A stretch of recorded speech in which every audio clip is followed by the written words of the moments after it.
Okay, thank you everybody. Welcome to the Learning Communities Overview and Scrutiny Committee. I welcome all members and officers. Just to confirm, as a council, we welcome the use of the Welsh language within our public meetings, but I can confirm that I have not received any notification or requests to use Welsh today. Therefore, the meeting will be conducted in English only. As a reminder, may I remind you that this meeting is being webcast, therefore can I ask that you turn off or silence your mobile phones and ensure you speak clearly into your microphones. Can I also remind all members to sign the attendance register and to confirm if any apologies have been received for this meeting. Thank you, Chair. Apologies from Councillors Preston and Williams. Members, do we know of any other apologies? No. Item 2 then, declarations of interest. Could I ask if any member should have any declarations of interest that they declare them now? If we just go round the table and start with Claire. I'm a governor at Nant Celyn School, which has 2 special needs resource bases. I'm a governor at Woodlands Community Primary, Cumbraen High School. I have 2 children in the borough, both with additional learning needs. I'm Chair of Governors at Lanran Primary School and on the governing body at Cross Caerleon Comp.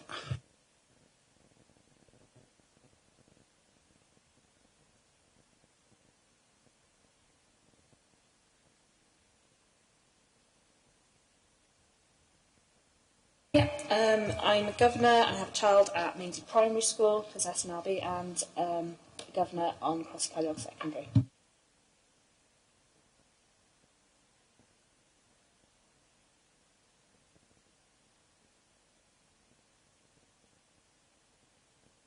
Everybody. Okay then. Number 3, item 3 even, we're looking at the minutes of the meeting held on the 20th of March. So these were the minutes related to the report we received on the early years childcare offer. So if we have a look through for accuracy, anybody have any issues? Yeah, we have it to confirm? Yeah, thank you. Okay then, item 4 is the action sheet. Garrett's going to update us on any actions outstanding. This has only come in, so any comments or questions? Ask, so we'll move on.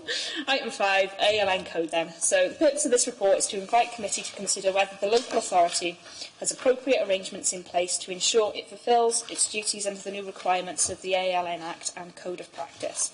So may I welcome Donna Lewis, Senior ALN Manager, Tracy Peed, Regional ALN Manager, and obviously Dermot, who you may know from such other meetings. May I invite the officers therefore to provide members with a brief overview of the main points within the report. Thank you. Chair, I don't think any of us are that skilled to give you a brief overview, but we'll have a go because it's quite an extensive bundle that you've got. Okay, so if I direct people's attention, so the committee's attention to section 1.7 in terms of the core aspects of the reform, this is a very limited view, but some of the key issues that obviously that members will want to sort of focus perhaps some of their attention on, some of which you'll see in the planning documents that we are addressing, and some things that we know are still ongoing. We'll try and pick those up as we go through the discussion. So obviously new terminology in terms of additional learning needs, ALN, to replace SEN.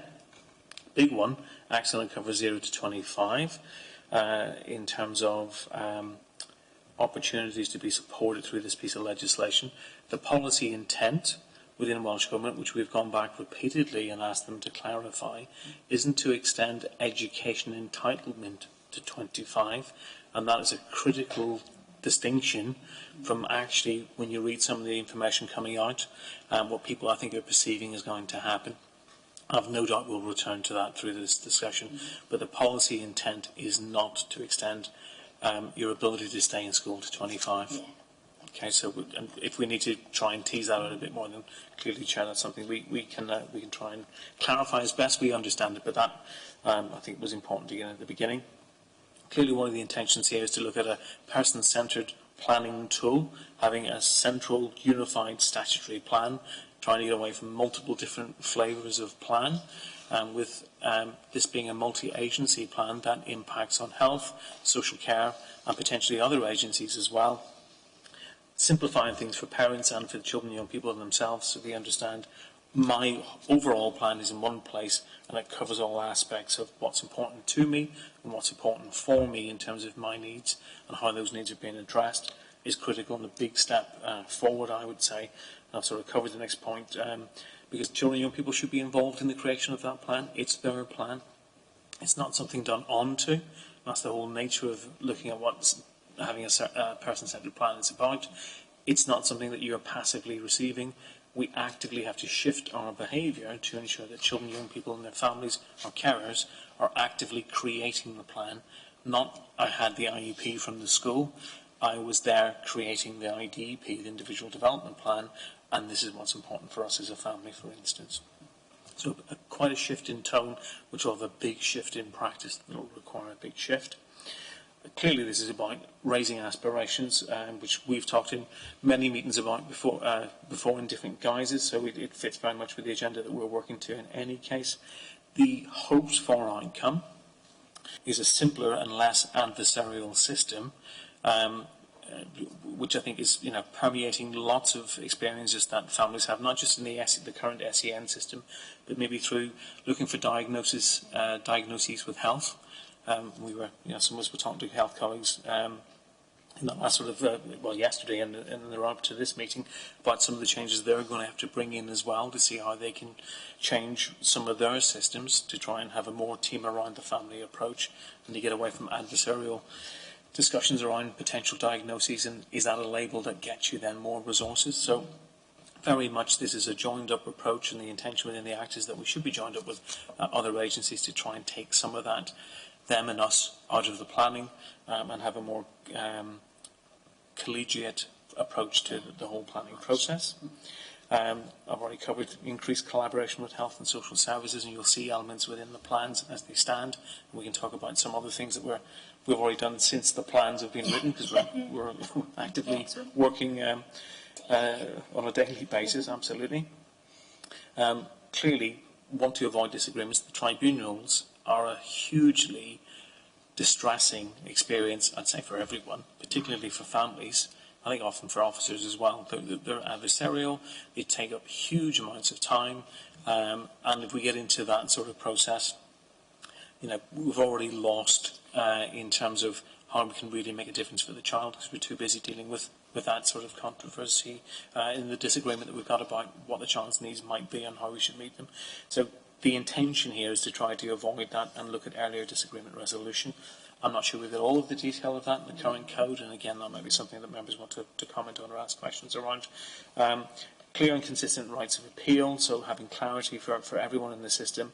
A mandatory code, so you have to do it, and it'll become therefore part of an inspectorate.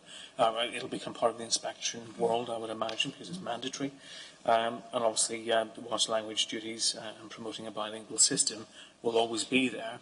And we know for us that's always going to be, well, for some time to come, I suspect, will be an ongoing challenge. Something we already have, but obviously it's written into the code. Not a code of practice, that's an important distinction. No. This is a code. So code of practice, if you look at the existing document in the current framework, gives advice about how things should be done and the way that schools might want to organise themselves and processes and timescales. That doesn't exist in the current code. So you have to do this, this, this and this to tell you how you do it.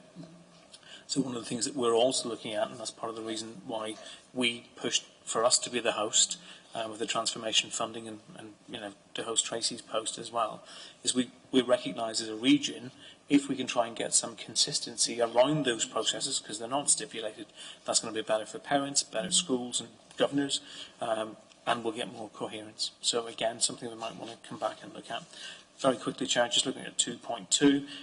In terms of our plans and where we are at the moment, there are 4 key themes running through.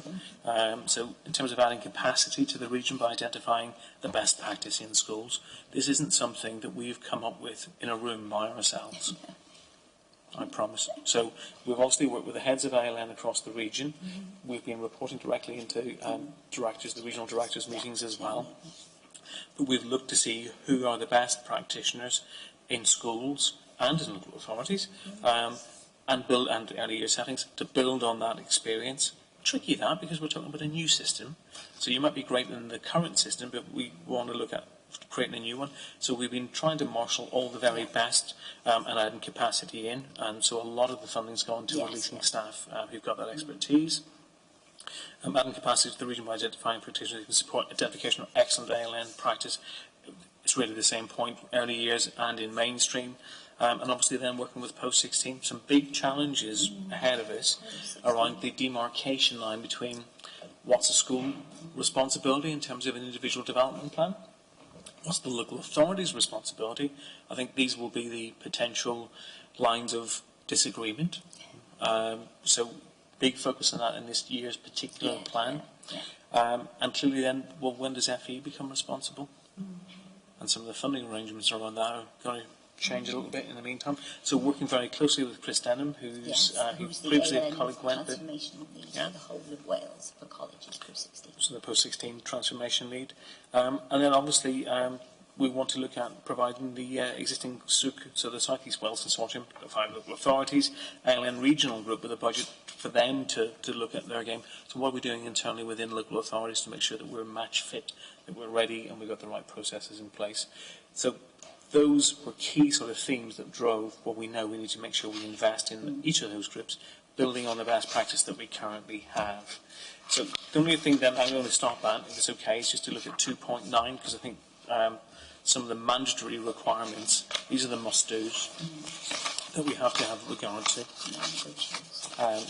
There's quite a few, these are non-negotiables. There's quite a lot negotiable in this, which some people might think is a good thing, some people might not. I think it's really helpful for everybody to be clear about this is the red line you have. That's probably a phrase I should use, isn't it? These are the absolute must-dos in terms of what the local authority has to do, what will be inspected on, and what I as Chief Officer and us collectively have to make sure that we're evidencing to the community and to whoever wants to come along and look at our practice. So, so the ALN code, or ALNET, will impose mandatory requirements on us and on schools. So we've got identification and intervention in relation to ALN should take place at the earliest possible opportunity. Now, intrinsically, I think we'd all agree with that. That raises some challenges to practice about, is this a developmental delay? Is this part of a maturation issue for a youngster, maybe in a preschool setting?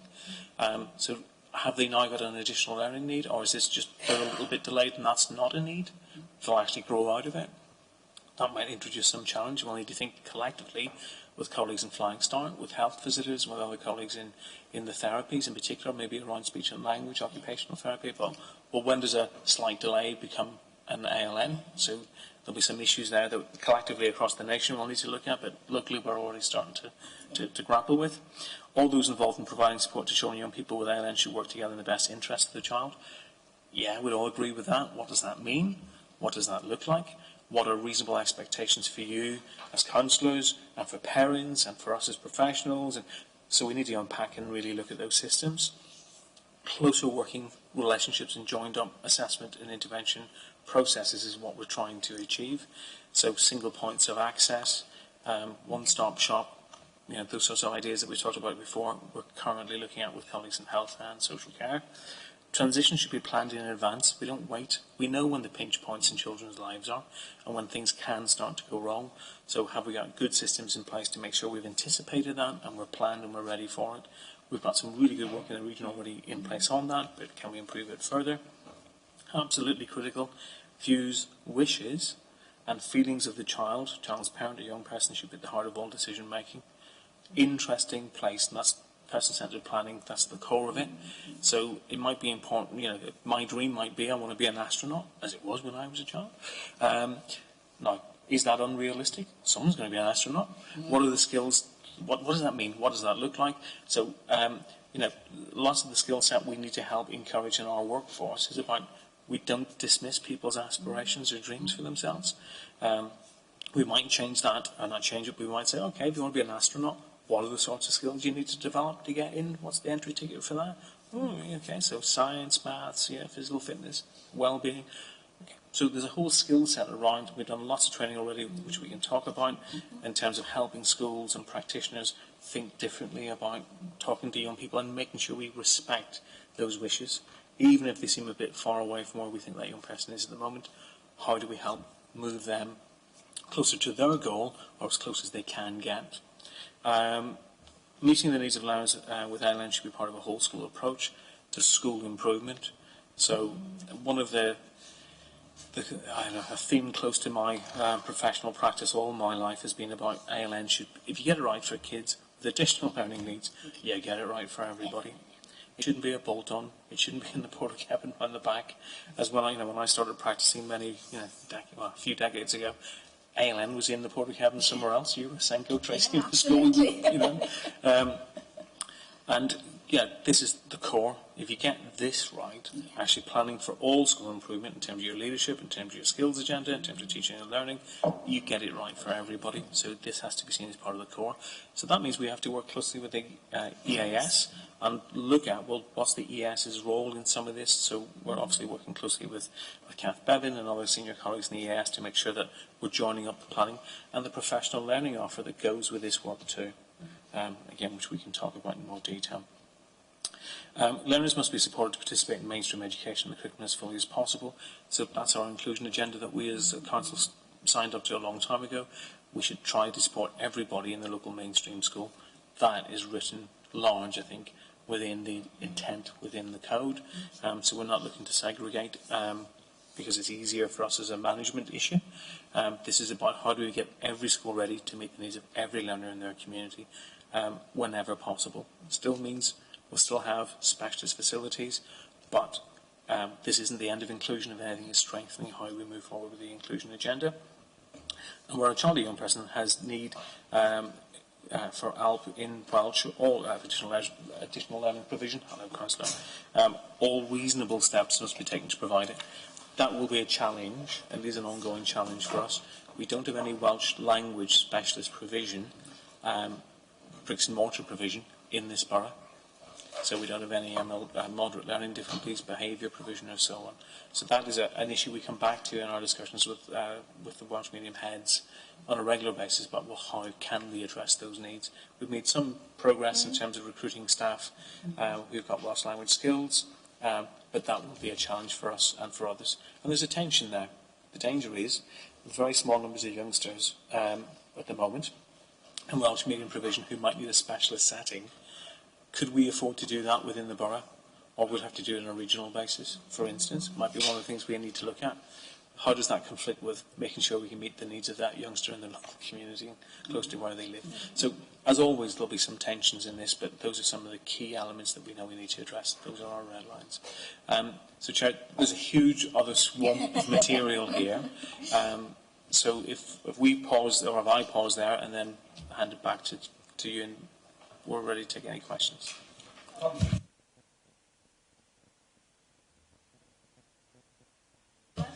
Thank you, Chair.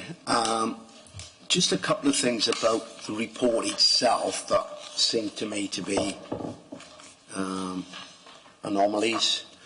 Page 78, I was looking at the FEI and SEN type, and then you've got Blaenau on 95, Monmouth on 70, that's on 40.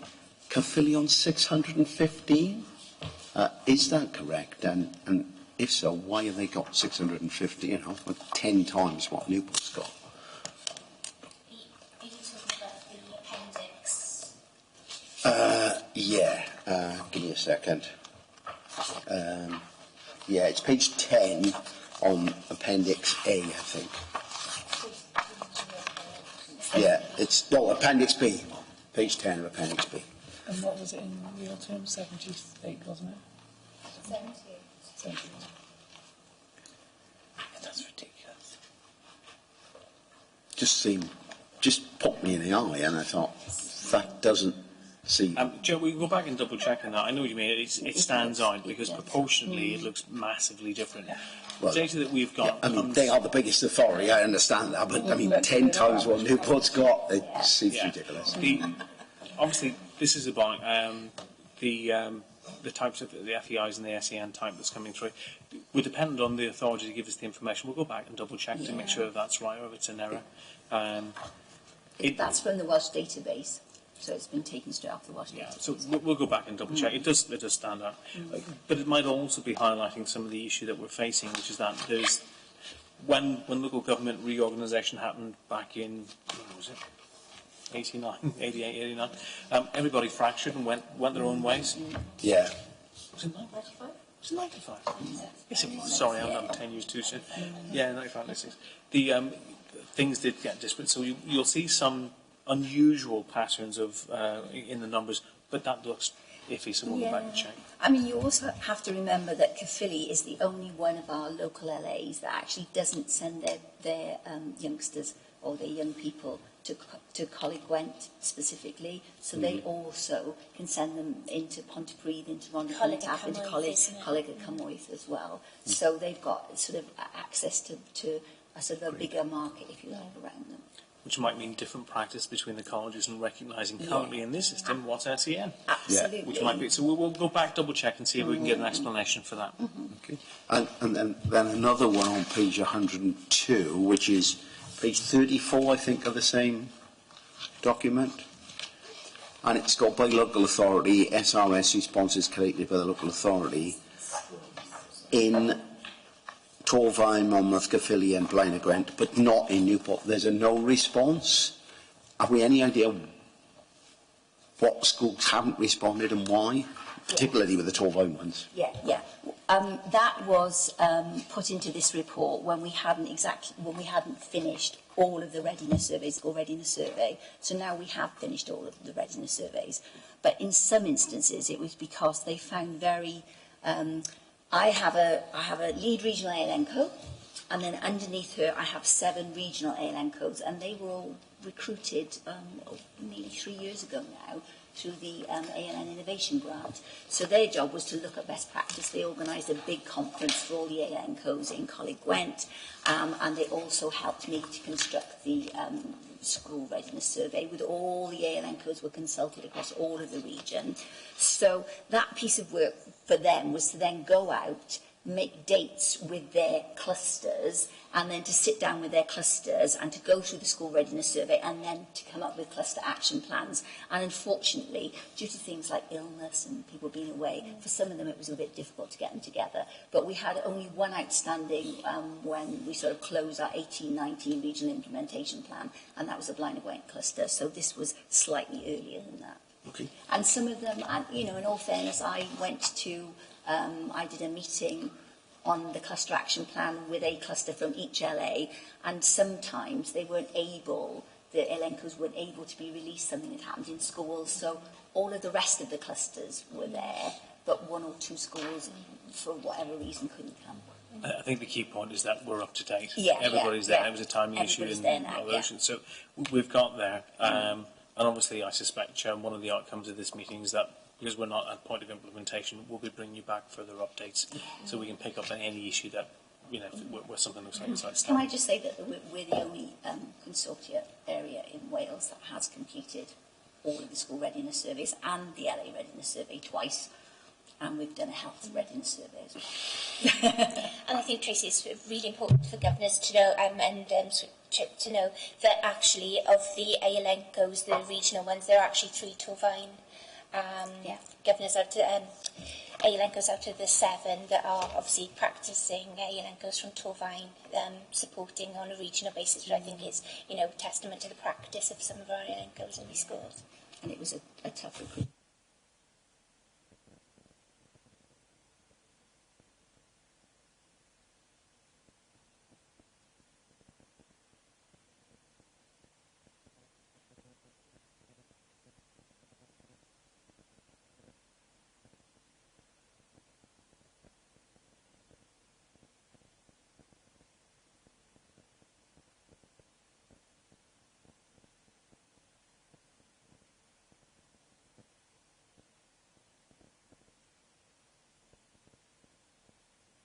Which take place on a half-termly basis, that for practitioner Torfaen, and then Tracy also has meetings with the leads for the region and the clusters as well. So for this year, we have given an amount of money to each of the clusters, and there are sort of terms and conditions attached to that, one of which is that as well as attending their local ALM forum, be that in Newport, Caerphilly or whatever, they will have to attend our SUC ALNCO forums on a termly basis, and then we've got lead, so every cluster across SUC, so 36 clusters, have got a lead ALNCO, and that lead ALNCO will be then required to attend on a half-termly basis. So that, and that's just to make sure that we are helping and supporting our ALNCOs as much as we possibly can to get ready for the Act. Yeah. Absolutely. But I think that raises a good point about if schools aren't turning up, then they're behind the curve, and that would be an issue for us in terms of school improvement in any case. So that is something that we monitor when I meet with Tracy on a regular basis. Any schools who aren't turning up, it's not that they might just lose the money, so they're losing out on the planning time. So that is something we're interested in beyond ALN as well. Yeah, and when we have term monthly ALN meetings with SUC, so all the heads of inclusion go. And then at those meetings, we bring up any issues that need addressing. So if anybody's not turning up, we'll say, do you know what, in Caerphilly, we only had 6 out of the 9 clusters attending or represented. So that's something we would look into. That was a sort of a hypothetical situation. That feedback goes to directors as well. Directors have asked for that so that they can also, so it's not just us, obviously, it's the other forum as well. Say that we're investing an awful lot of time in our clusters with our regional ALNCOs, with all the work and the days out of school they're having, all the work that we're doing at local forums, all the work that I'm doing with them to make sure that we're getting ready. So for them not to be there, they really are going to miss out. So it really, is, if you're not there, you really are not going to know what's happening. And that's really important. And they also have half-termly cluster meetings that they should be attending as well. So there's an awful lot of sort of points at which they will get information, and when we're saying to them that we're supporting you and this is how we're supporting you. Okay, I had a question.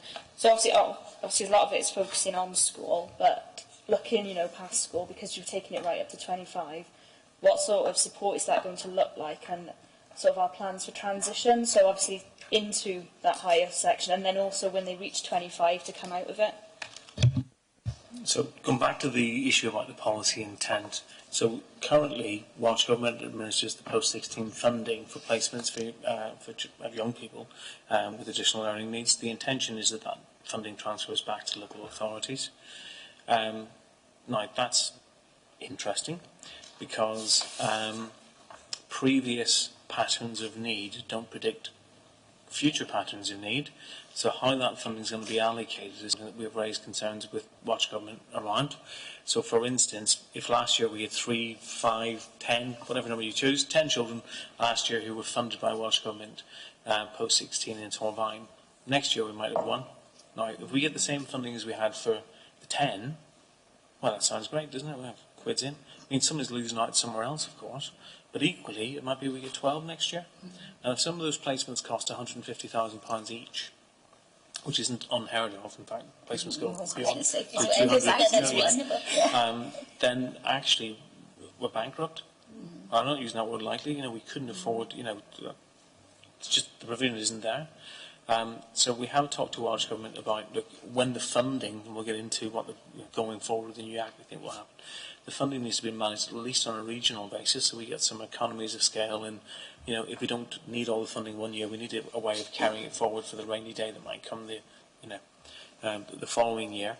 But we need economies of scale, or it should happen on all Wales basis. If Welsh Government don't want to do it any longer, maybe it could transfer to the WLJ to administer, or some body across the whole of the 4 regions, because we will not be able to manage that sensibly on the footprint that we've got. Or I don't think any authority, even the bigger ones like Caerphilly or Newport, because they'll have the same issues. So that's one part of it that we're raising with Welsh Government, and WLJ have raised as well. The other point, then, the policy intent is still 2 years going forward, and I believe there is a case going through judicial review that's, and case law may define this anyway, that where a youngster, by definition, if you've got additional learning needs, will you be able to learn at the same pace and progress as youngsters who don't have additional learning needs? Well, the obvious answer is probably not, because that's part of your definition of why you have additional learning needs. So is it fair to then expect those young people to get through a course in 2 years? which is an interesting point, come back to the definition of what makes ALN ALN. So I think that case at the moment is looking at it. The current practice is it's 2 years is all you'll get funding for, but in exceptional cases there may be 3 years funding, and that isn't clearly defined yet. So going forward, all we've got in terms of clarity from Welsh Government is the policy intent is 2 additional years, and that's what the funding will cover as well. Do we have funding to cover anything more than that, or do we anticipate? We don't have it at the moment. The 2 years funding we anticipate will come over soon, but there's no other funding beyond it, because remember, members, as we all know, it's almost we should have it on our t-shirts, this is all cost neutral. Sitting where we are at the moment, as we raised at the very beginning when we said that this is coming over the hill, we don't think this is cost neutral at all, because in order for us to determine who's got additional learning needs, that's a cost in itself, because we'll need our educational psychologist to be involved, we might need our autism support officer, Donna's time, other officers' time, because remember the core theme here, meet with parents, listen to their wishes, absolutely really important. Well, all of that is more time consuming than the current process. And we want to do it well, because we believe actually the principles are right. So we haven't got a ready-made answer at the moment, which is why it's on the corporate risk register. And we're actively, we've got our next risk register discussion coming up, and we may need to heighten the risk that this is that this is recorded at, because it's medium at the moment. Because we're not sure, and I think our best guess, and we've talked to colleagues across Wales on this, is that even though the intent again is to reduce tribunals, we suspect early on in the implementation of the Act, we'll see a lot of challenge to tribunals, and one of those challenges will be, why is my child who's currently in Cronbridge, for instance, to the age of 19, and their needs haven't substantially changed, why can they not now stay to 25?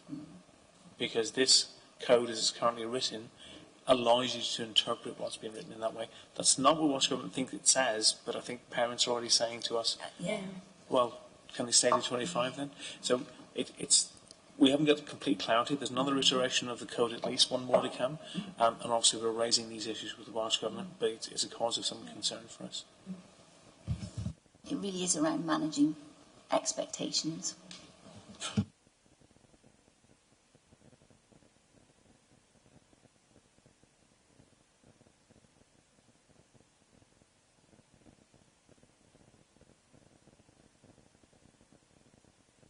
They'll make an investment of £20 million.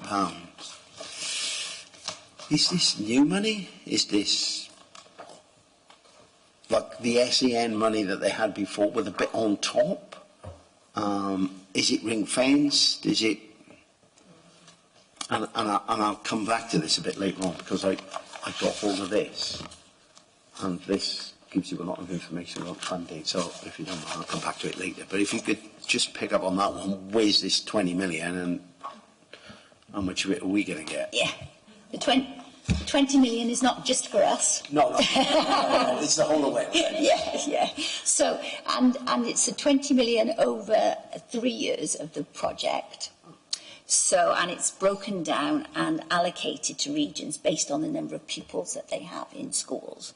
So we are the smallest region, so therefore we have the smallest slice of the cake. So we have an ALN transformation grant, which is £486,000, so £486,000. And with that money, that pump primes all of the work that you've seen in the regional implementation plan. So that's what we have going forward. It's a bit like moving bits and pieces on a sort of a draft board, if you like. So for example, last year we gave an awful lot of money to early years, because we know that we needed to get early years ready to make sure that they knew, and there was a sort of a whole training pack that we've put together that we're delivering this year. So we put a lot of our money into that. And still a lot of money into schools. This year we've put an awful lot of money into schools. So it is like robbing Peter to pay Paul all the time. But that money will last for this year and next year. And then there is an additional 3.9 million across Wales that will pay for professional development for ALNCOs. So that's putting a course together, that accredited course together.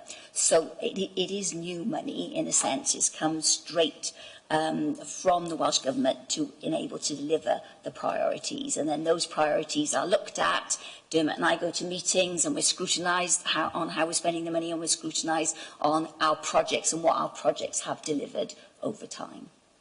So, just to add to that, I mean, the 20 million, is it new money? That's a question that the Welsh Government can answer, because how they do their accounts is their issue.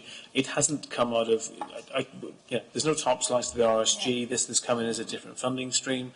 Will there be more? We don't know, just in case that question comes up, but I suspect there might be a little bit more that's coming in. We've really tried to help Welsh Government understand the level of anxiety that exists, I think, not just within local authorities, but within the agencies, and I think increasingly among schools as well, about the timescale for the change which is happening in parallel with the introduction of the new curriculum. And, you know, it's not that these things can't be done, it's just about, well, how do we make sure that we don't undermine the introduction of, you know, the materials published last Tuesday, together with this is a massive change as well. And Tracy's point about, you know, we've really tried to make sure we don't do this in a room by ourselves. This is built, co-constructed with schools, by lead practitioners. They're coming out for lots of different things. So while there's new training offers coming in, and I think you were at a meeting the other day just looking at with Welsh Government about how those modules are being designed, that will take people out as well. It's all great stuff, but we have to run the school in the current system and get people ready for the next. So I think there were some challenges that aren't just about money, it's about timing as well as resource too. And capacity and expertise. We continue to feedback, you know, and there's more work to be done around both of those. So, okay, I understand what you're telling me about the 200 million, the 20 million. But presumably that isn't just for schools, that is for social services and health. So it's shared between, so it's not even as good as it looks, really. Within the plan, you can see that the last priority 4 is collaboration. So in collaboration, we're looking at working together as heads of ALN. We're looking to work together as statementing officers across the region, as educational psychology across the region, to sort of align our principles, if you like, and to get it right. You know, it's sort of, it's the old adage, isn't it? You know, the more people that you can get around the table and we can come to sort of a common agreement, then, you know, the sort of the better we'll feel, if you like, that we won't feel that we're doing this in isolation. So that's really important. But there is that requirement in the code that says about collaboration. Social care will be a part of that anyway because they're part of LAs, but we still have to make sure that we're addressing their anxieties and making sure that we're thinking about how they collaborate as effectively as possible. Come back to the young person for the benefit of the young person at the centre of this, and the same with health. So we're working very closely with health. We've got what we call a Gwent Consortium meeting. So we meet with representatives from health on every other month at present. We've completed a health readiness survey. We've got a health implementation plan. We're the only health board in Wales to have come up with a health implementation plan. And that's about how we all help health to get ready for what's coming, because we know that they need to be there with us as full partners, collaborating as much as possible to make sure that we can deliver the outcomes we need to deliver for the young people at the centre. Again, your point is really a good one, which is it is for everything. Yeah. So we're not talking about an educational shift. You know, we're talking about a massive change in practice in health across what is an amazingly complex series of organisations within one umbrella, and actually within social care as well. And you know, there are some big challenges around looked after children, which we as a council face anyway in terms of the overall quantum that we have. But within this, it changes the nature of some of the existing requirements on us around looked after children, and the responsibilities that we will take on as a local authority for anyone who's looked after within our boundary changes. It has got implications for the belonging regulations, which who pays for what when provision is made, which we've also raised with the Welsh Government because we're not sure how well they realise they made the change. And it will also impact on who pays for provision within the local authority and how we construct our budgets as council between who's paying the bill between education and social care. Like ultimately there are children, but that's a change we need to look at, and actually how are things, how do we actually potentially change how our processes look, and as well as budgets and so on. So there's a lot of implications here for 20 million quid to sort out across 22 authorities. So it's a big ask. So basically, it's not a lot of money spread awfully thinly amongst a lot of organisations. In a reasonably short period of time. Yes.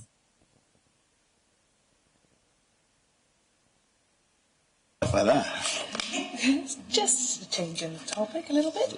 On page 75 of the report, I'm sorry, I know you don't have the same report as I do, you? There is an analysis by type of SEN need for all the different boroughs. Is it possible to have a bit more of a breakdown by school provide maybe, or is that something you can get hold of at some point? Basically, it comes Just- to the school's task day.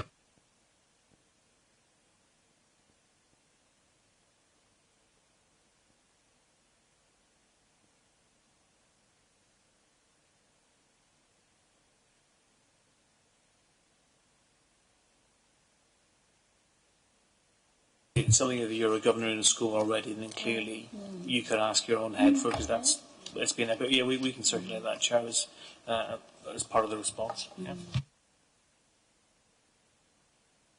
Thank you for that. And something that I was quite interested in finding out from you is Torvine outreach. Now, I know if a school sends a child to Prue, then the school pays for that, yeah? If Torvine outreach come into the school to help work with a pupil, who pays for that? Does that come out of the school's ALN budget? Does it come out of the LA's ALN budget? So in terms of Prue provision, we're looking at this area of work already, and it's something that we're hoping to bring a paper back to Council, because one of the things we know we need to look at is our provision matrix going forward. So we've been doing a lot of work with head teachers, and Donna and Tracy have both been involved in this work over time, looking at do we have the right range of provision and how do we afford it going forward, given the range of need that heads are saying that they're facing. So there'll be a paper coming forward that may fall into our basket going forward, Chair, as well. So more on this, but where we are at the moment, Prue, when we set up the Prue, 14 years ago, I can't remember, but I get my dates wrong, but it was a long time, early on when I came in, the principle we established at the beginning was Prues are meant to be short-term provision, youngsters are meant to go back, doesn't always happen, so schools have got a responsibility, and all of the kids in, all of the young people in Torvine are registered to their home school and to the Prue. So for the time that they spend in the Prue, we collect, it works down to the day, an element of the age-weighted pupil unit, which is the per head value that you get for every pupil coming in. So the schools contribute that. The cost of the Prue is over £1 million, so it's more than the age-weighted pupil unit. And obviously we talk to schools about, well, is that what we still need? Do we need different provisions? So that, and head teachers sit on the Prue management board as well. So if you go into the Prue, we'll take the funding that you get for that child and put it towards the Prue costs, because otherwise, why are you getting funded? Because they're not with you. So it's a very simple logic to it, okay? The Prue did provide outreach, and what we've done over the last couple of years is look at how we can actually bring the Prue and Crown Bridge outreach, which was additional funding that we agreed, that we took out of our overall ALN pot to make available and funded Crown Bridge for. So we're trying to bring both elements of that outreach together. So how we fund things, we talk about with heads on a regular basis, and heads now make decisions themselves and steer the decision about how additional learning needs funding is managed. So a group of heads come together and look at new requests, for example, for additional funding or for outreach support. And Leslie Bush, head teacher at Crown Bridge, provides regular feedback then to head teachers, meeting this morning, for instance, on what's happening in ALN, and that includes how things have been funded and usage and how we're going to move things forward. So we're trying to make sure that all heads have got that clarity at all times, but we are looking whole scale at, is our provision matrix right? We've got massive demand, and have done for a number of years. When we built Crown Bridge, it was going back a while as well, rebuilt Crown Bridge, I think we put in 80 as the nominal limit for the school, knowing this is being webcast, we'll be careful, we could probably take about 100. We've already exceeded that number. Now, that's partly because of technology and youngsters who previously may not have survived and are surviving. We're seeing more pressure in that way. Heads would say that we're seeing more pressure in terms of behaviour issues. Clearly, the incidence of autism has been increasing over time. Sorry, the incidence, not of autism, the identification of autism, get it right, that's probably more accurate, is increasing. So there's pressure on it. So we're going to come back and look at, because of the opportunity that's been afforded by the change in intervention rates for capital build around ALN, it used to be 50-50. So in 21st century schools, we'd have to put in that. It's not 85-15 for additional learning needs. So there's an opportunity for us to look at our estate. So we're going to take that opportunity and come back with a paper in September. Okay, I've got another question. So this is, the code ensures that appropriate support must be put into place for pupils with ALN, but what will we do for pupils who actually aren't in the school settings, they're being tutored at home? How will we...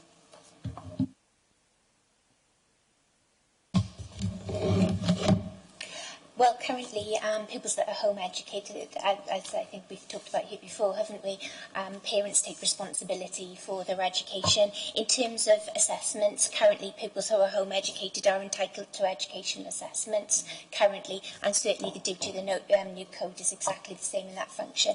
One of the things we have gone back to Welsh Government and said as part of our consultation response is about what will that mean moving forward in terms of provision, because obviously if we've got parents educating young people, what will be the demarcations, like we said, between schools and local authorities for provision? Likewise, what would be the expectation for parents and local authorities to put in provision? So that's something we've gone back to Welsh Government to clarify. There is new statutory guidance due out at any time now about the duties for home educated young people.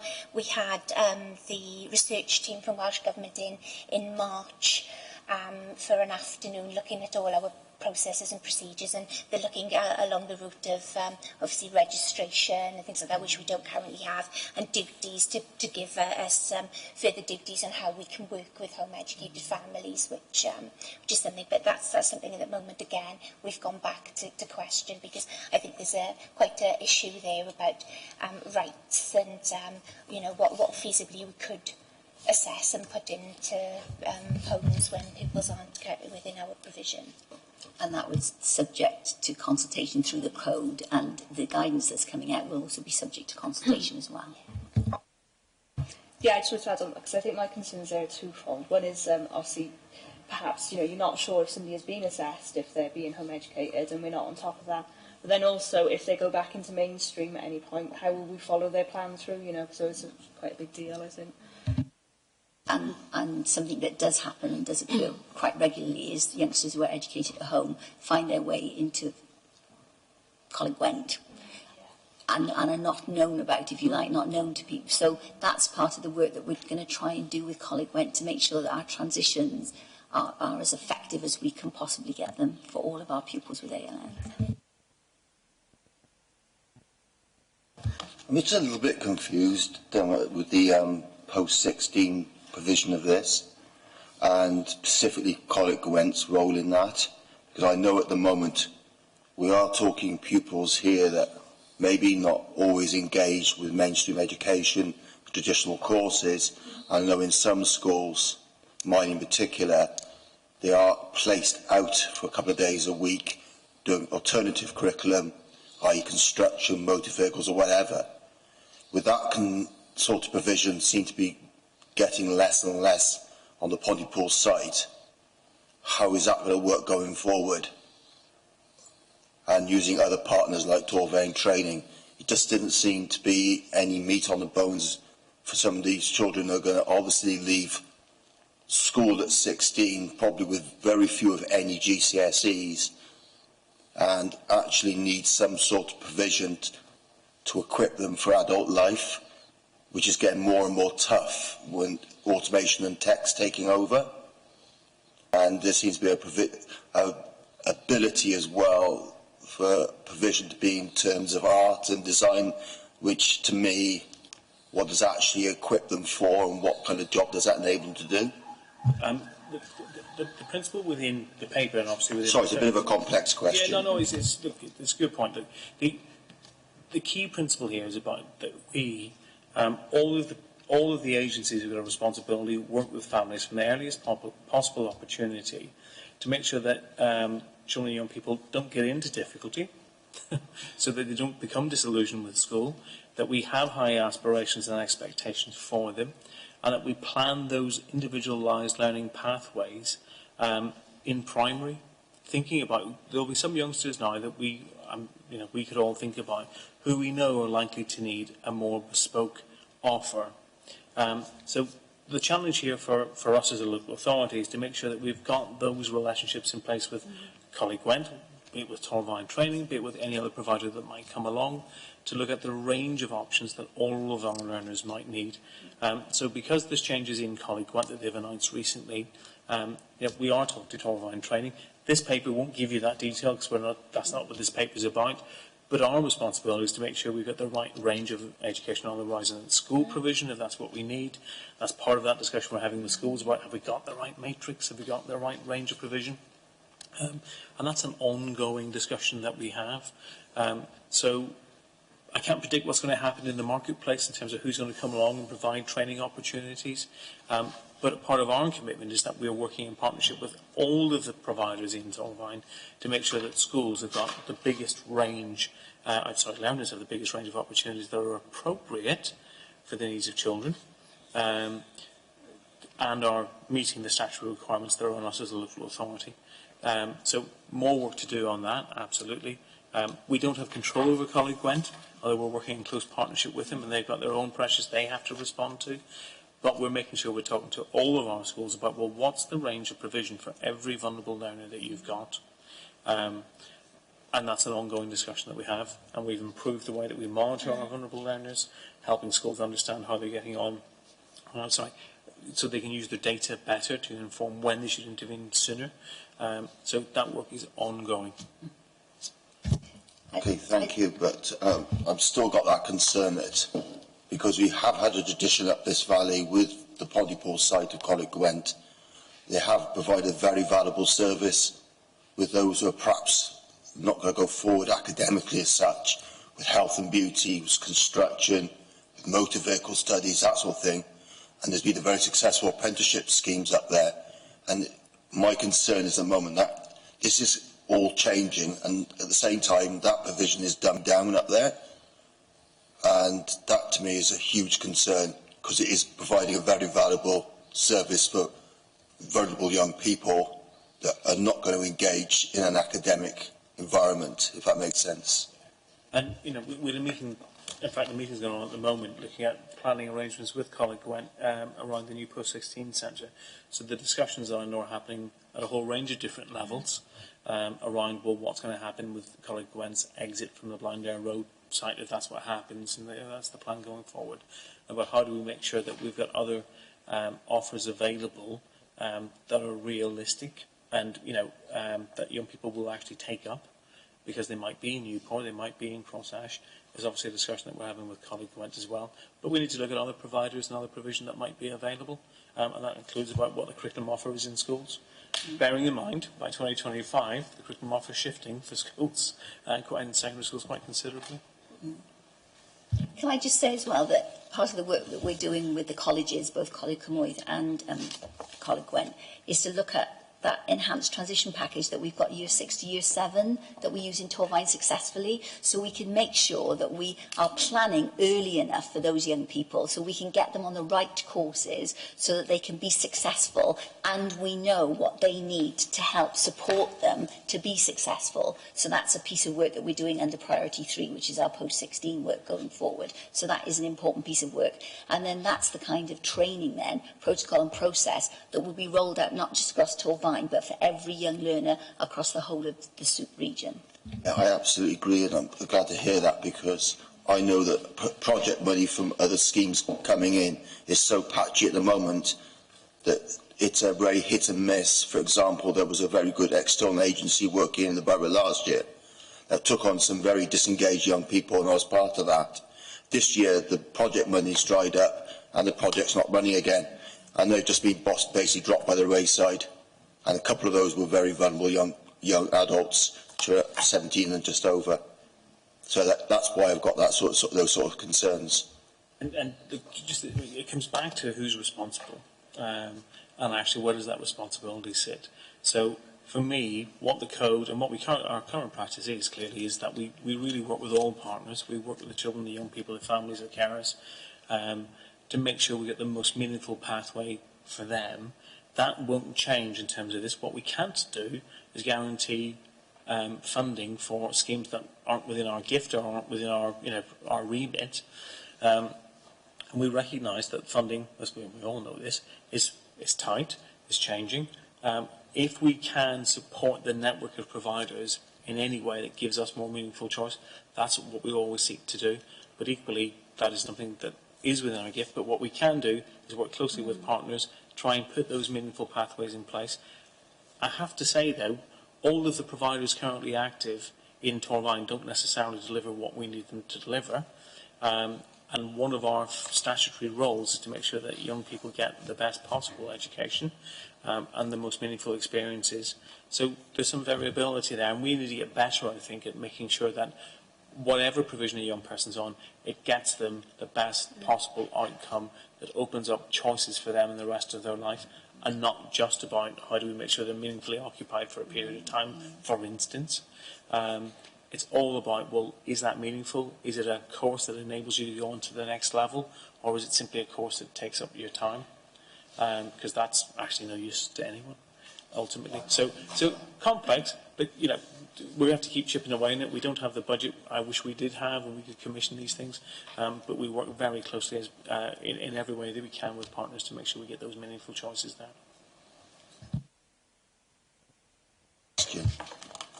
With these new individual development plans, because we're talking a cohesive 0-25 in brackets age range,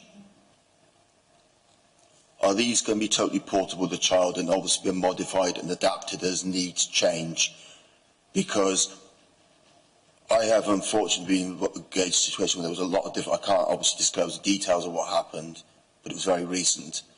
And the child concerned had moved from another borough, and the paperwork, shall we say, that come with that child was obviously absolutely abysmal. So is this unified approach actually going to stop this sort of thing happening? So wherever that child is with their education in Wales, if they're staying in Wales, that package travels with them and gives the school that's receiving them all the information they need, whether it's learning requirements, behavioural difficulties, so then partners like the health board can get on board with it from the get-go, and the school doesn't have to pick up all the pieces when it goes wrong. Because we're all going to have a go at answering that. That's quite complex in what you've asked for. So in terms of what we're doing with IDPs at the moment and how we're trying to get consistency within the borough, can I ask Donna to come to that in a second? There's a wider issue then about portability and about will that IDP that we create in Torvine be valid in Newport or, for that matter, in Rhondda or wherever, in Cardiff, wherever. That's a whole different story, and we'll maybe try and film that. So can I just ask Donna to talk about what we're doing at the moment with IDPs here? So within the code, there is mandatory content for the IDP, which will have to be in place across Wales, because obviously every IDP will be appealable to tribunal, so it has to have a certain amount and type of information within it to obviously have consistency across. So all of that is within the code. It's very clear. There's about 5 or 6 different areas with titles underneath of what has to be in there, and it is actually a draft form within the code as well. The work we're currently doing regionally, because as a region we've committed to working together, because actually it's about having those consistent processes and procedures across. not just at Torfaen, but the region and wider as well. So the work we're doing as ALN officers is actually putting together the frameworks, the processes and the procedures for that at the moment. So we meet very regularly with my counterparts across Wales and our additional learning needs officers to put that together. So our work plan for the summer term is actually to put together all of the formats, but it's not just the format, it's the documentation behind there. It's, you know, what are we expecting the information to be required that is entitled to write a plan out. So obviously, if we write a statement of special educational needs currently, there's a lot of advice and support and multi-agency planning that goes into writing that one document. So in terms of an IDP, that's going to be exactly the same for all learners with ALN. So we're currently working, so there'll be a consistent. So in theory, if you have ALN and you're identified at 0, or, you know, within the early years, that one form and the one process can take you all the way through your learning journey. So what we're doing at the moment is we're looking at the documentation that needs to go into plans, varying at which stage you are, the kind of information that then will be taken out to put into that planning, and then all the processes and procedures behind it at the local authority and at school level as well then, for writing those documents and reviewing them and ensuring the provisions in place. So that's currently our summer term work plan. So that's that bit of it. But you asked about portability then, and about what would happen, you know, if the child moves. So you do all the work in one school, it's all swimmingly well. Child goes to a different school, well, it doesn't look so good now. Within the authority, we'd expect to see consistency across what's happening for us, because we've got control of those systems and we're writing them with schools. So we expect to see, and when we know, staff in schools change all the time, and we go back and revisit and make sure that they're refreshed and so on. But we expect to see good coherence there. Ideally, we'd see that coherence across the region, because we're trying to put those principles in the heart of, you know, Tracy's not doing 5 plans. We've got one plan, and each authority needs to tailor its own plan for itself, but there's one transition plan. The difficulty comes in about, if you look at how different authorities then choose to resource schools in slightly different ways. Now, that might be in terms of the level of funding that each school gets. It might be in terms of what resources the local authority puts in. So does it have not enough? Well, not enough. Does it have fewer EPs? Does it have more educational psychologists? Does it have a big behaviour support team? Like Caerphilly, does it have a centralised teaching assistant resource that goes out to schools? So each authority makes different choices about how it supports its schools. So having one system, that then means I've got an IDP in Torfaen, will I get exactly the same provision in Caerphilly or, you know, or in Cardiff, different region? I think the likely answer is absolutely not. So while this is trying to, and there absolutely is an attempt to reduce the postcode lottery that people describe of, you know, depending on where you go, what experience you get, it'll impact it slightly, I suspect, but it won't, I strongly suspect it will not remove that variation between authorities. Is that a fair comment, Trace? And if you think about as well that we're expecting social care, so you've got sort of another set of 22 services to worry about how they approach sort of difficulties and how they provide, how they make provision will differ. And you've also got to think about health boards as well. So, you know, we're very fortunate in this area to have one health board, because, you know, lots of my colleagues, one colleague is dealing with 3 different health boards. So you've got that magnification of problems then when you're trying to sort of deal with it across more organisations and large organisations as well. I mean, one of the really good things to have come out of this is we are expecting that there was some talk about a year ago about having an individual development plan for health that would feed in. But we've got rid of that now, and we're saying, right, we've got this IDP, and our job in this area is to make sure that we've got the principles and processes absolutely nailed so that everybody in this region is doing the same, and then we can monitor consistency then, and then we've got the consistency of our health board, and we're also working with social care to make sure they're on board as well. But that's a big ask, and that's a part of the work that we've got to do with ALNCOs and schools, is to make sure that we can moderate and we can look at how we can make those IDPs the best that they can be. So when you look at it, and you can go online and look at the format, it looks very boring and bland, but if you were to then look at all the, if you've got a chance to go to a PC meeting in school, I would suggest that you do, because all that work around that young person gets captured in really, really useful pieces of information which don't figure in that template that you've got in the code. So what we're saying in this region is we're not going to just fill in the blanks. So we're not going to copy and paste from statements and stick it in the IDP. We're going to use all that person-centred practice that we've got, that process, and make sure that we're actually adding to that. So we've got our own template, which has a set for us of mandatory requirements that you would have to include. So my one-page profile, my important to, my important for, you know, good day, bad day. What does a good day look like? What do you have to do to make, you know, make me have a good day, have more good days than bad days? All of that needs to be encapsulated and captured, so we've got that really good practice that we've been working on for years now, and we're not going to lose it just to a piece of black and white paper. So that's really important, but consistency is the key, and there's an awful lot of work that we've got to do, first of all to make sure that we've got those aligned processes, but then to make sure that we make them, you know, that high quality consistently across the whole of the region. So that's a big ask. And I know that my colleagues as ALN transformation leads in other parts of Wales are trying to do the same with their areas as well.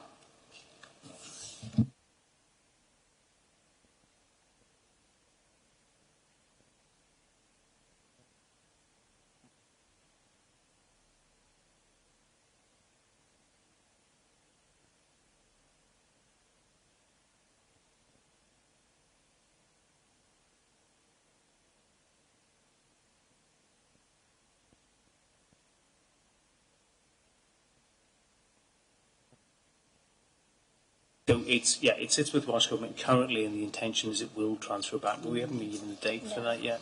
So the spend money, all the information about the spend sits with Welsh Government, not with us, and we haven't just been given that date. We're anticipating it's coming, but clearly, as I said earlier, there's that discussion about, well, how meaningfully can it transfer? If it just comes into the RSG, it puts us at great risk. So I think that discussion is still ongoing with central government, with Welsh Government.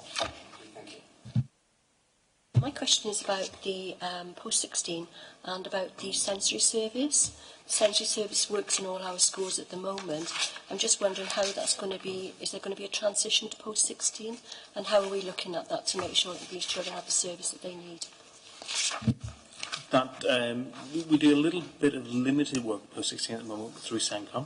Not a huge amount, there's a limited amount. And traditionally, that hasn't been part of the remit. Now, clearly, Roger Thorobeck, who heads up the service, is part of the planning around this. So we're looking at, he leads actually one of the strands. So we're looking at what that would mean, what the implications would be.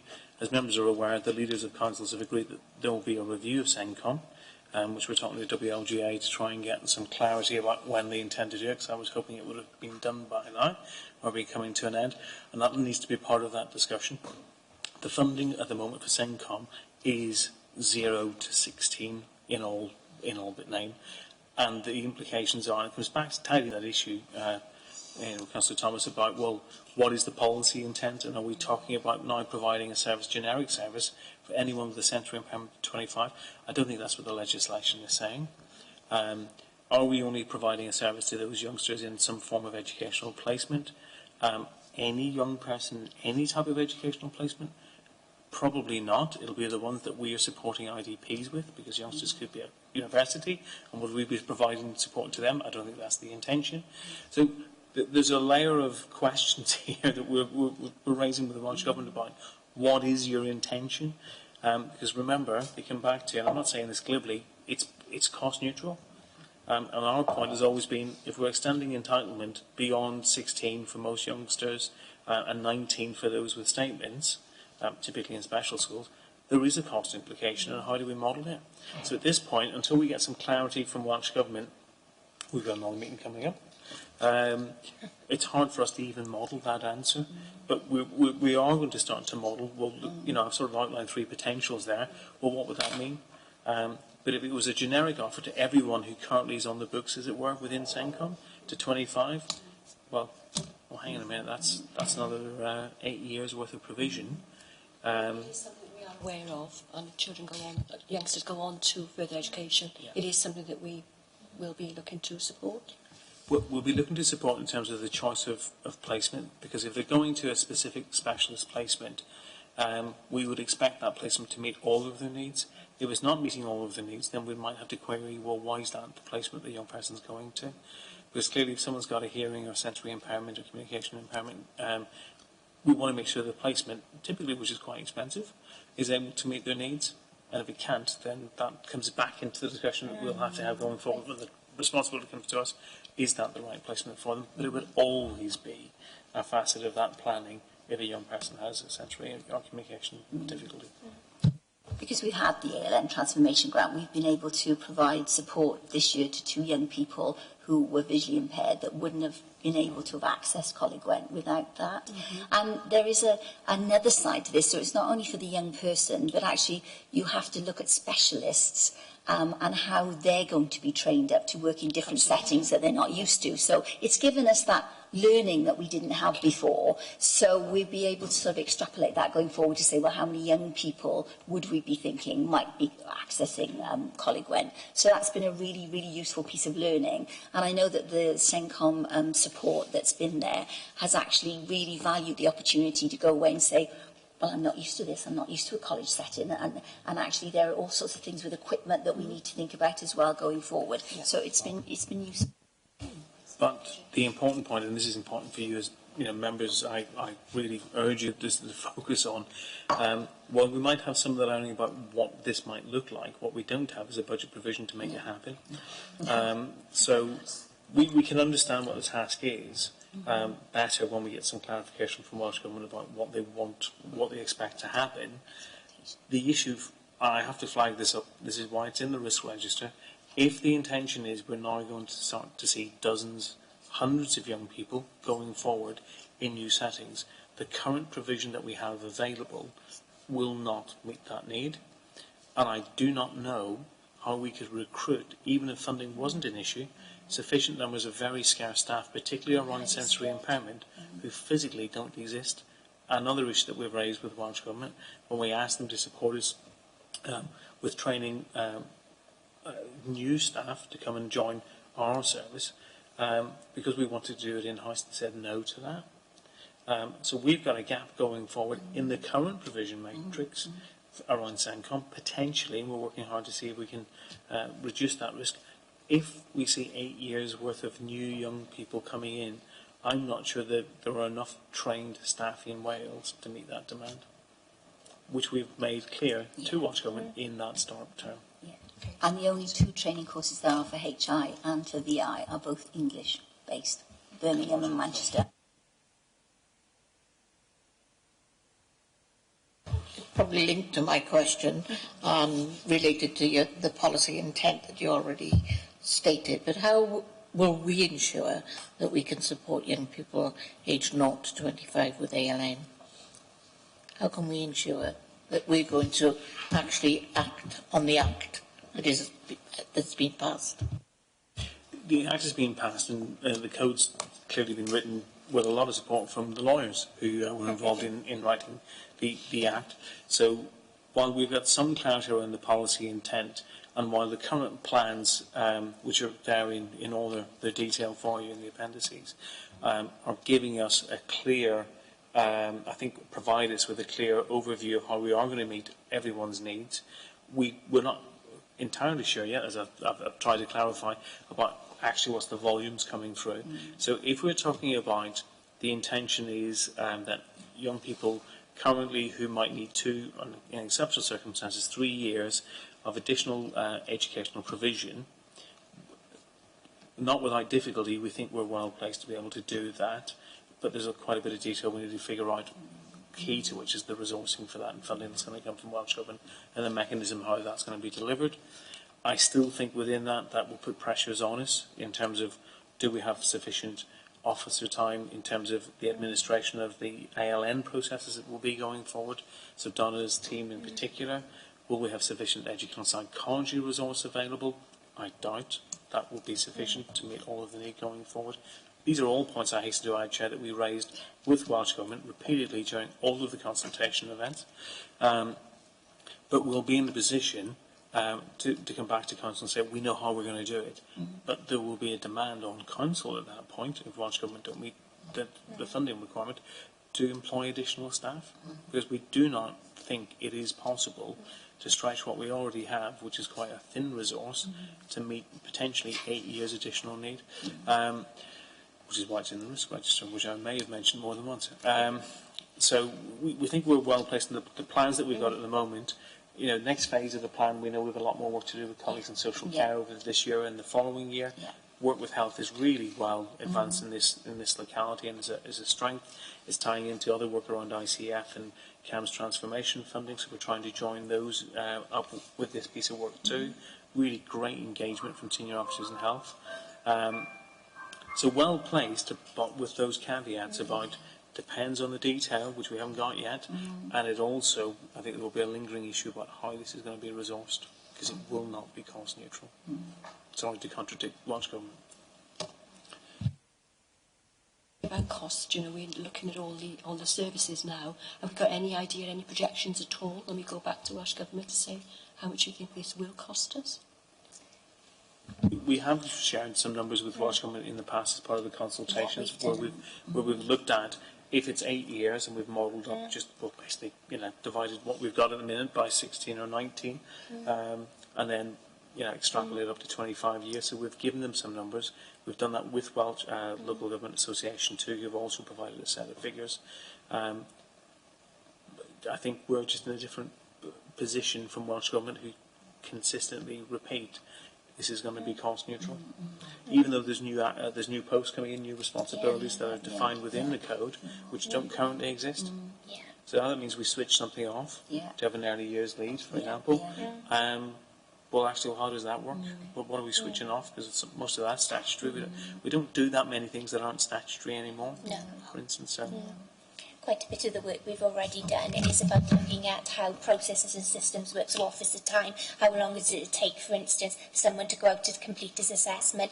It comes back in because, like I said, there's a lot of administration within any process, and it won't be just at the local authority level, it'll be at school level as well, for the completion of IDPs. So it's about how long things, simple things like writing letters, completing assessments, putting documents together, they all take vast amounts of time. So we've done some calculations that we've shared with Welsh Government previously on how long it takes to complete assessment and rough costs of things. So they already have that information, and like I said, it's something we're looking for moving forward now into the new process of how long things will take because obviously there will be much shorter timescales for us to complete them.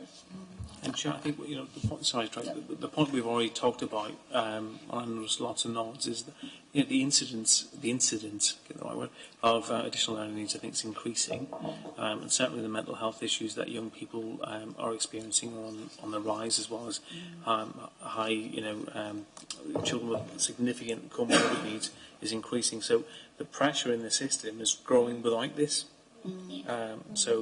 And that's not something I think when this went through the formal legal process was necessarily given the credence it should have been, although we have raised those concerns.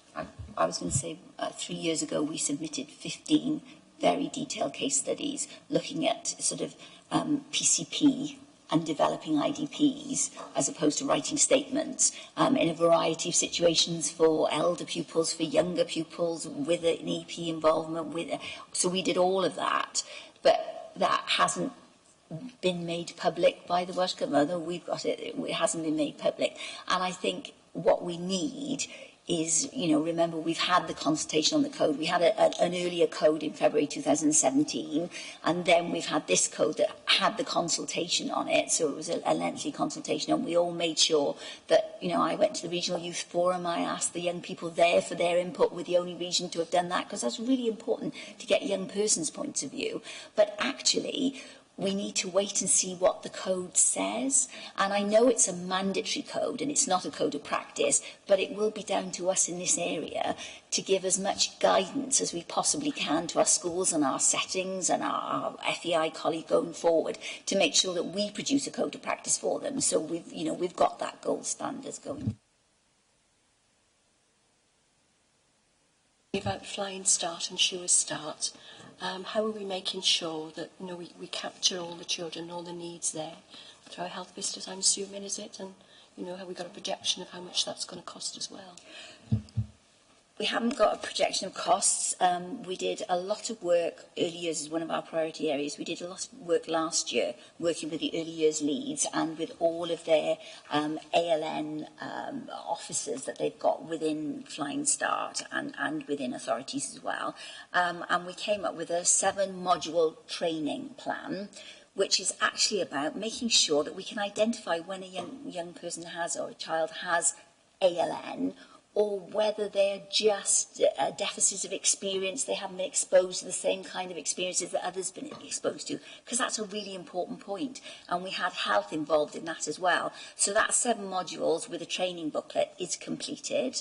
And that is going to be rolled out this year as a training plan. So the money that I've got is sort of there to make sure and facilitate that and deliver it, because we want to make sure that we've got that understanding across every setting. And also we're working on that sort of transition again into schools to make sure that that transition is effective as possible. We also did some really good work with our health colleagues on a 0 to 3 communication pathway. So what we're talking about is how we develop language, and are we talking for some youngsters with an additional learning need as a sort of a speech and language and communication deficit, or are we saying it's just down to experience? So that is with, hopefully, the Welsh Government to look at putting that out nationally as part of the Communication Trust online sort of training tools going forward. So we've done an awful lot of work on that. So I would say we're well placed to be able to make sure that we are identifying youngsters, that we are working with social care and with health going forward to, to really make sure that we can intervene as early as possible when there is an ALN. Charlie, as always, these things are a wee bit more complicated when you look at all the things that are going on. So obviously Flying Start is geographically bound. The implications of the code is that we look at every ward, everybody's within that. Now, we also then have the childcare pilot that's going on at the moment, which has raised some interesting issues. So going forward, when the code comes into effect, we could have responsibility, well, we will have a responsibility for every learner who might not be in any educational setting. So we then get into the discussion about, well, what's ALN and how is that relevant in a childcare setting if you're with a childminder, potentially? Now, well, this is new territory. Now, I think there's a lot of work to be done at a national level as well as at a local level about, well, actually, what is the responsibility of the local authority in that regard if you've got additional learning needs and you're 9 months old? And for those youngsters who have got very significant additional needs, which are very manifest, there already are systems in place to engage, typically through social care before they get to 2.5, and we might pick them up as education. But are we talking about youngsters who've got, it goes back to that issue about a mild developmental delay? Is the local authority going to be expected to provide additional support in a childcare setting? Now, how do we model those costs, and is that the policy intent? So, for me, there were lots of, sorry, Dick Cheney, unknown unknowns within the code at the minute that we're still trying to tease out with Welsh Government, so, which makes modelling them of the potential impact on the local authority really difficult. But we have to ask those questions because, we're there to support, and we want to support. It's not as if nobody in this room, I think, would ever say we shouldn't be supporting young people in need. It's about, well, is that the policy intent? And if it is, which I think it isn't, being blunt, because it couldn't be cost neutral if that was the policy intent, then, we need clarity, because I think parents, and this is my biggest concern, if I'm a parent sat in Torvine today and my 1-year-old has got an additional need, or I'm worried that they may have an additional need, is it reasonable that my expectation is when the code comes in 2 years' time, or when the Act comes in fully, am I going to expect wraparound care until they're 25? And I think that's a reasonable expectation, given what's been discussed and how this is being discussed in the media. And actually, I'm not entirely sure that's what Welsh Government's policy intent is. So I think we need to get clarity on that, because it's unfair. Because I think professionals working in the field think that's what it might mean. So it's only reasonable that parents would think that as well. So the sooner we can get those messages and that real understanding shared amongst all stakeholders, the better. Otherwise, we're going to also engage in lots of work that isn't going to lead anywhere, and there's going to be a lot of disappointment, and that means there's lots more conflict. So that clarity is critical. Absolutely. The clarity around what do you mean by education for 0 to 3s is something that we haven't had yet. We've asked for it on numerous occasions, but we're hoping that that's what will come out in the code.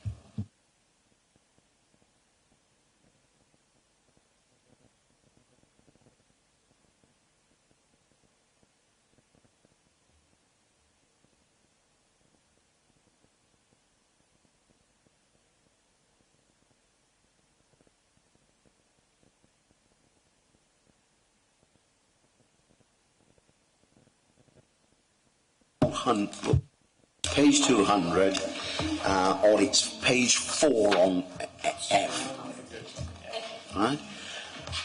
And basically, it's about the fact that the that the management committee of the PRU now become responsible for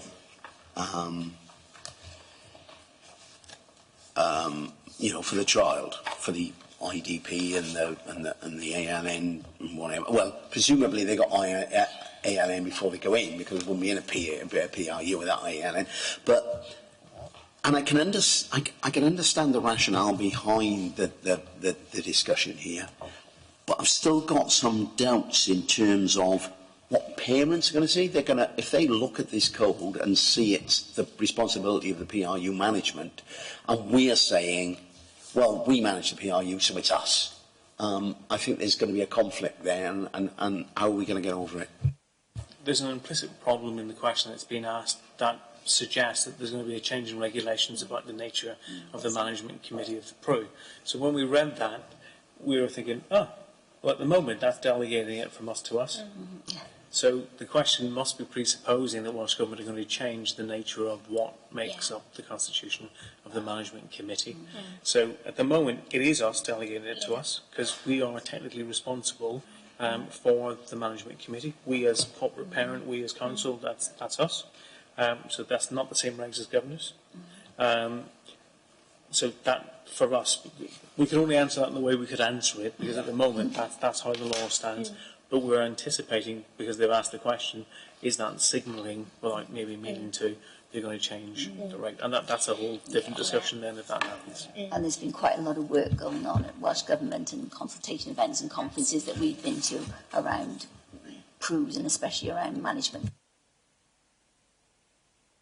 Registered as well, because some pupil referral units will have children dual registered, others will have registration singly at the PRU. So it's to do with how pupils are registered as well. Some will be, a long-term provision, others will be short-term. So it's that ownership really under the code of who has responsibility for your IDP and your education planning. Ultimately, which school or provision do you belong to, and therefore they have the ultimate responsibility for their plan longer term. So there's some issues there as well about, like I said, definitions about pupils and PRUs, which they're trying to unpick. And I anticipate that when we do get the code and we get that clarification, that's a piece of work we want to do together in the region to make sure that we're all on the same page.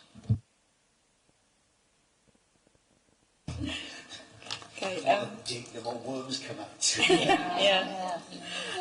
Before I ask any other questions, I just wanted to go back to what we were saying about schools, etc., showing they're captured early enough. Just my general concerns with this Act is consistency, because there's so much extra onus being put on the Education Authority. I think we'll be on a lot more scrutiny between differences that are happening within schools and then obviously outside schools, just to make life more difficult. But I mean, how we'll counter that, I don't know. But that is my number one concern, that it's going to end up a postcode lottery. But even within your local school system, because there's more onus on the school to investigate, if you see what I mean. Because at the moment it's very much a parent push thing, even though a school might recognise something. We are in a situation where parents have to push very hard for assessments, etc. But, you know, there's more onus on us, and I think we should be looking at, you know, making sure consistent practice and the support they receive then is more consistent.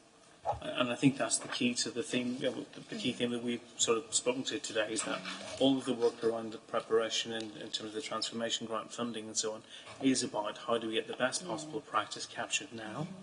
How do we say to school, you know, we're working with schools to try and get them to realise, well, actually, these are the best ways that we as schools should be operating, so that needs to get fed back in to the heads for. There's lots more work to do about saying, you know, we've come up with this, are you now going to buy into it? And will we come to some of you as governors to say, well, we need your support, because actually the governing bodies in all of our schools need to be brought up to speed as well. There's a huge professional learning offer for governors too, so we can try and minimise, because there is consistency at the moment. You know, we're just going back out to schools with the updated partnership agreement that we need to put, you know, we need to refresh regularly. We haven't done it for some time, so that's more or less ready to go back out. In due course, we'll have to change what's in the partnership agreement to try and make sure that chairs of governors and governing bodies understand, well, this is what we've said as a community of educational professionals is the best way forward. But yeah, there's a lot more onus, you're right, I think, a lot more onus on schools and on the local authority to make sure that we work closely together and to get that consistency, and that's difficult. The reasons I explained earlier why you'll get inconsistency in portability between authorities, well, many of you are governors, you know this is the case. The way that you've chosen to use your resource in school differs from school to school. So what's an appropriate IDP and what the provision might look like in Kellen as opposed to Pont Newer could be quite different, because you've actually chosen different ways of supporting children with similar needs. So when parents, and this is part of the issue for parents, they talk to each other, as we hope they would do, and say, well, my child's getting this and he's got this particular need, well, my child's getting something different. It doesn't mean one's better than the other, because we need to focus on what the outcome for the child is, but there's a lot of education there to help parents understand it's not about the number of hours of this or about I get that particular spot. Well, how well is your child progressing in the curriculum? So a lot of change and a lot of potential for inconsistency. But inconsistency, as we all know in terms of inclusion, doesn't mean that everybody gets the same thing. It's that we're addressing their needs adequately and we can evidence that impact for that child. That's always going to be a tough one to, that one I'm afraid is with us forever. Yeah. Can I just say as well that we have used SNAP to engage with parents. So we've had a set of meetings that we did in the autumn term, which was about telling them about the Act, informing them about the Act, making sure that we were managing their expectations, but also they had PCP training, and lots of them had not had PCP training, so that went on along across all of the 5 LAs, and then we went back out and said to them, right, and this is the code, so let's get your views on the code as well, which we sort of took their views and then SNAP put that together for us as a region and then submitted it to the Welsh Government. So we've had parental views as well, and we intend to carry on with those parental forums across the 5 LAs, plus we're going to include Coleg Gwent in that as well, because they've got our young people. So we're going to make sure that we carry on with that, and that anything that we're talking about best practice, when we're talking about communication, we're talking about sharing the best messages that we have, then we'll make sure we involve parents. And currently at the moment, we've done filming, because there was an Estyn thematic review on how LAs were getting ready for the Act, and 3 out of the 5 case studies were Torfaen schools. So it was Crown Bridge, and it was the Prue, and it was Nankellen. So we wanted to capture that in a way that wasn't just saying read the report, because people wouldn't have done it. So I had great education about filming and about what we needed to put on the site, which took a lot longer than I expected, but so I feel the pain of people like Steven Spielberg now who trying to get to just 2 minutes and they're trying to do 2.5 hours. But really important, because we'll be able to have those films then, so we'll be able to have people from Nankellen and Crown Bridge and the Prue to talk about, do you know what? We've done PCP in this way. So, for example, in the Prue, the young people actually put their own one-page profiles together on a PowerPoint presentation, and they start off their PCP meetings by showing the PowerPoint presentation. So we've got that to show, so we can share that really good practice going forward, and parents can look as well and start to ask questions about, oh, well, I saw this, do you think that would be a good, you know, that communication is really vital, so that we inform the whole of the system on what's the best way that we can do this and meet need.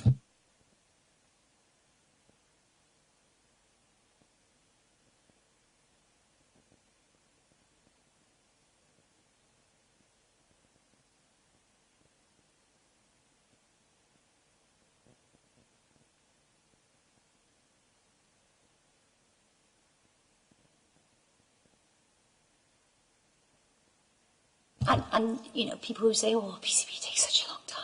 It doesn't take a long time. It can be managed really well. So we wanted to have Cranbridge saying, you've got really highly complex youngsters here, that actually it's not a long process. You know, we've got it down to a fine art now, and we make absolutely sure that we can capture those messages, and then that goes into the classroom, and then those targets in the classroom are kept at the forefront at all times about the process, the progress that that young person is making. So we wanted to get that out there on a film so that people could watch it and think, oh, I could do that, or actually pick up the phone to Cranbridge and say, you know, could you come round and sort of give us a hand and help and support us, as our regional ALNCOs are doing across the piece. That's their job as well, to make sure that they are feeding into that best practice across the whole of the region. It kind of leads on to my actual question, which was, how do you plan to provide clear and concise information to children and young people on the new requirements, rights of appeal and dispute resolution as per 2.10 within the report, and particularly, obviously, children who are not in a standard school setting, so it makes it what if... So, a part of the work that we've done so far is to engage with parents to make sure that they're on board. I've actually gone round and interviewed all the participation officers in all the different LAs to say, how can we get young people's thoughts and views on this? Because when I went to talk to the Regional Youth Forum and said, right, you know, this is the code consultation document, let's go through it, let's see what you really think, and what a set of really switched on young people who absolutely, some of them with ALN who wanted to tell it like, you know, their experience as it was for them, some of them who absolutely got the point. As I said to them, it could be, you know, this legislation, when it comes in, is not going to change for years and years and years. So you might have you know, you may fall pregnant, you may be the father of a youngster with ALN, and you need to understand what this system is. So I was saying to them, how do we get that message out to young people? So they came up with the idea that they would like to do this in a film. So there was a clip that went out on everybody's website so everybody could see it. Then we were in touch with UCAN, which is a visual impairment charity. And really interestingly, because so their cameraman is very visually impaired. And when we introduced the sort of the UCAN charity and the young people, they were so amazed that he could be a cameraman but be very visually impaired that they wanted to find out all about what does it mean for you? You know, how do you watch television? All of those bits and pieces about disability. So we had that great knowledge exchange about disability as well. But going forward, they're going to be a regular part of our plans. So that film, they are sort of angling to go away and do that at some Outward Bound centre, that they would do this together, which is fine because we've got the funds to be able to do that, luckily. And then they'll do the film, and then they'll update that film. So when the code comes out and we know what we're talking about, well, they can actually say, right, this is what it is and this is how it's going to be. So that's really important. So it was worth investing some time and some effort on engaging with those young people. And actually, one of the fallouts from that is that Health are also doing a sort of a transformation programme as far as CAMS was concerned. And the young people wanted to tell me about their experiences. And I know that the lead officer from that CAMS transformation is going to go and talk to them about their experiences as well. So he'll have their input into his transformation plans going forward.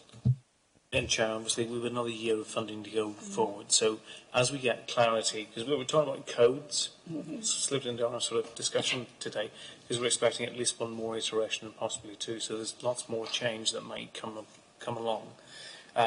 then clearly working with children and young people, working with the different fora, including schools, councils, we need to get a set of bespoke materials that we think of different ways of putting out there in terms of our social media presence in schools, our own website. So we need to think about a really sophisticated communication strategy across the piece, and that's one that we'll have to refresh on an annual basis. So beginnings is where we're at the moment, but clearly every child and young person needs to have access to material that's purposeful for them and they can meaningfully access in a variety of different ways. And not always, let's not forget, it won't always be that it'll be parents or carers who are pushing for a plan. It may be the child or young person themselves. So that information we won't be relying on going through parents or carers. It'll have to be available for all children and young people. So a lot to do, but we're not quite, I think, at the point where we can get that whole scale communication plan so we get the detail, but we've got that earmarked for next year's work. And just to say that SNAP will support our young people, they're our advocates. So that's the job that they're doing. So if a young person isn't not happy with their plan or doesn't want a plan, then they've got that advocacy service that can speak for them. Sure. I've got two questions and they linked actually, so I'll take the first one. Do you think that one lead teacher of an ASD base working on a part-time basis to map and plan future provision of SEN is adequate? That's 3.9, I think, in the report. And the next question, in 3.9, you state that demand for placement in 17-18 and 18-19 has continued to grow with the majority of the SNRBs full. How will you prepare for the demand going forward? So do you think your secondment of one person on a part-time basis is adequate, and how do you...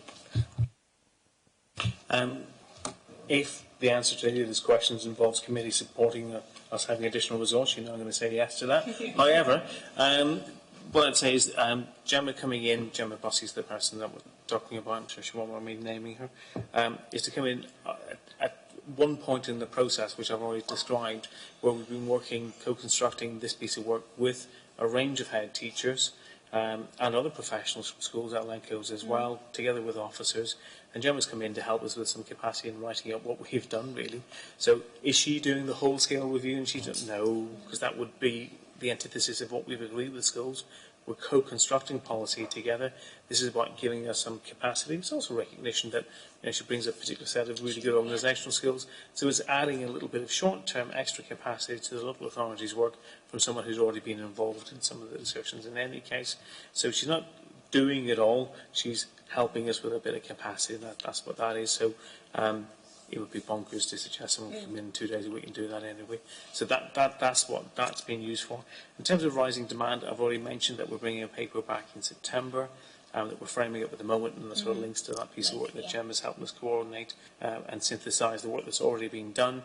And that will come, I think, probably to Cabinet in the first instance. So we do maybe need to pick up a discussion about how can we get it into the basket, or find a way of this committee maybe having a look at that before it gets to Cabinet. Maybe that's a discussion we can have subsequently.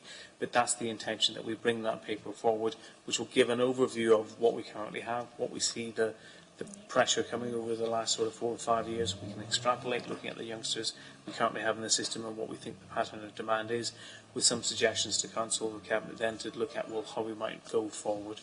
So that piece of work's in motion and it's coming soon.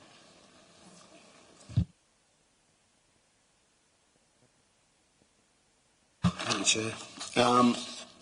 Basically, this is the bit that I said I would come back to about money. I'm looking now at this document, the explanatory memorandum, so there is no papers out there for it.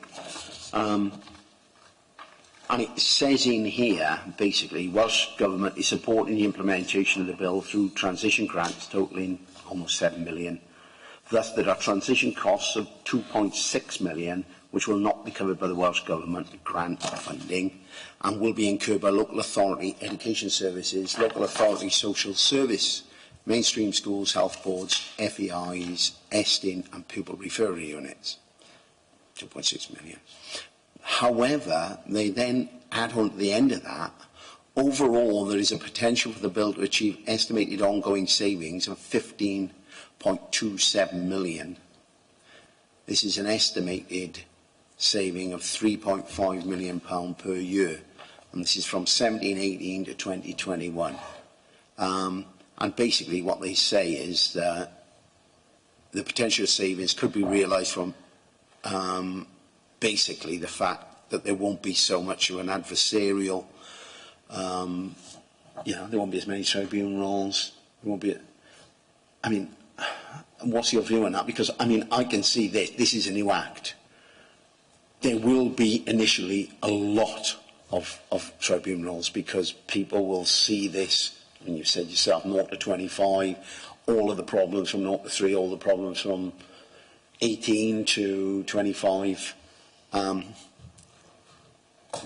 Any comments on the 2.6 million? Do you think that's reasonable for the transition costs for the whole of Wales? And the other thing is, do you think there's any chance of any cost savings at all? Much less 15.27 million. 2.6 million, I think, is, I don't know where that number comes from. I can't see a basis in any of our experience or talking to colleagues where that could be realised. Will there be cost savings ultimately? No. Because I think, regrettably, the state of understanding of where this Act is at the moment and the code that goes with it, just sitting in a room with colleagues from across Wales, and all three of us have done either separately or together, everyone's interpreting it differently. That is an absolute gift for those folks out there at the moment to make a living out of supporting folks going through tribunals. My anxiety is that we'll see an increase. We know we've already seen an increase in requests for statutory assessment. Yeah. That's in this authority, and I think it's in almost every authority we've spoken to in Wales, where parents, understandably, because change is coming, want to get a guarantee, and they don't know what the new guarantee might be in terms of an IDP. That's human nature. I understand that, and we predicted that. Welsh Government didn't really agree with us with that. So we don't know on what basis you can make a claim that there'll be less. The intention is there that there'll be less less adversarial. But the bedding in of any new piece of legislation, particularly on something so sensitive as this, means that people will need a lot of reassurance. And by people, I mean every stakeholder. I mean you as members. I mean parents. I mean teachers, TAs, schools. I think speech therapists, social workers. What does this mean for the person I'm responsible? So there's a lot of anxiety there. Will that mean there'll be less requests in the tribunal? I think that's unlikely. And again, we've passed that back to Welsh Government repeatedly. We think there will be a period over the first 2 or 3 years while this beds in, where we'll see increased demand across the whole system. Quickly and say, I don't think there's an authority in Wales that would honestly, with their hand on their heart, turn around and say there's enough money in SEN now. No. This is obviously going to bring more. So can I say that, the work that we're trying to do together across the 5 is really important. Having those agreed principles and processes means that, we're hoping we will have tested things out here on a local basis, so that might make us less subject to challenge. And I think engaging with parents and young people at every stage of the process hopefully will avoid those situations as well. Yeah. But what it is that you're engaging with them now. 2023 is a fair way away, and there's going to be an awful lot of new people in the system by then. Actually, Chair, is just really about funding, how a school is going to be expected to manage children's needs going forward without additional funding. So, obviously, all schools at the moment, we have regular reviews with schools. We review the funding formula. We're having discussions with schools at the moment about how can we best manage, and we've got a system in Torfaen which I think is probably far more advanced than in any of our neighbours. So we co-manage that resource with schools. You know, but Constable Cowan's always said it. No one is going to say we've got enough. If we had more, we could spend it wisely and well. That's not a budget plea. That's just I think the reality. I think, you know, if it was in members' gifts, you'd give us more as well. I know that too. So until we can, you know, we've covered a range of unknown unknowns today. Until we get some clarity on that, it's hard for us to really quantify the risk. I think the risk for me, in my perception, and we'll have the risk management discussion corporately with the risk management team, I think it's going to have to increase because we're getting closer and closer, and expectations aren't changing amongst parents. And that of itself is already creating additional pressure on these folks who are day-to-day managing demands from parents, because they think, oh, we're already getting requests about, well, what does it mean for not up to 25? So I'd love to be able to say we can quantify it, and this is exactly what the risk is, and this is what we need going forward, but we're not even at that point yet. However, generally, will we need more resource? I think the inevitable answer is going to be yes. So what we've already done is we've carved out from some underspend that we had in different parts of the education world enough funding to put another temporary inclusion officer in post for the coming year, simply to help us manage this process. We could only do that on a temporary basis. That was just gone out. But we've already got demand, so that 2.6 million, well, we're going to put in the cost of an inclusion officer to help us manage this. But the reality is, I think we'll probably need that on a permanent basis and more, and that's before we start talking about the funding to schools. Yeah.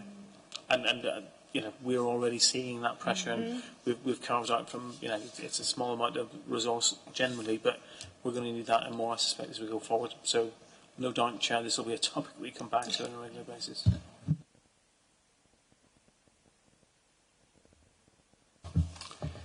I think this is the big question. To me, it's the big question anyway. How will you and how will the Welsh Government measure the success of the ALN code and whether it's made tangible improvements to young people with ALN? Because I can't see anything in any of these documents where they're talking about outcomes.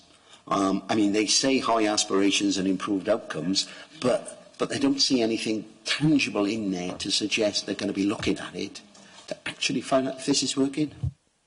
We've spent quite a bit of time since our last inspection, so that's quite a few years, of course, looking at how do we monitor and gauge the impact for all vulnerable groups of learners, and not just ALN, but anyone with a protected characteristic, anyone who's vulnerable. And we can now track the performance of those groups of vulnerable learners in a way that we couldn't have done 2-3 years ago. So that infrastructure is in place. Now, it's not for me to comment on what Welsh Government's intention is in terms of how they look at the impact. For us, we need to be monitoring what are the educational gains and also the well-being gains, for those children and young people. So the educational component, we're now much better placed than we were previously. We're now reporting that regularly. I think the well-being gains is an ongoing piece of work with Welsh Government to help, and with Eston actually as well, to look at, well, how do we look at what those gains, how those gains could be characterised. We're doing some work on that as well. So I think we're well placed to be able to say, look, in terms of ALN, here's all of the learners supported, and these are the educational outcomes and gains that we've had for them. But that's something, again, that we need to take back into Welsh Government to look at, well, what's their overall policy intent? Because that will inform Eston, that will inform how we also devise our provision support, provision matrices going forward as well. But I think we're better placed than we've ever been to give you and to help us inform what we're doing, what impact it's having to get that provision matrix right. And then you've also got parental voice and you've got pupil voice. So, you know, we really need to get the stories from those young people of what it's meant to them and the difference that it's made. Could I just come back briefly and say, I understand that Eston will be going away and looking at the new curriculum before they come back and do any inspections. Do you have any knowledge that this will be included in what they'll be looking at while they're away for that year? Yeah, well, they're not completely away, so let's not have any illusions about they're away. So there will be inspections, there will be local authority inspections during that year, and there will be revisits to anyone who's in monitoring. And there's quite a rush of inspections happening at the moment, so I think they're getting a few in before they have a year off. So will it be included? Eston are part of the working groups that are looking at all of this work, but clearly, ultimately, that'll be a question for Eston. If it's part of the legislation, and so you know, it's a statutory requirement on schools and local authorities, Eston will then look at it. There has definitely been a statement from Eston to say that they will go and look at ALN and how schools are getting ready for ALN transformation going forward. So I would say, you know, we're well placed, having learnt the lessons of the thematic review, because we directed them towards the schools that we knew would be able to tell those good news stories. But they will be looking at how schools are getting ready.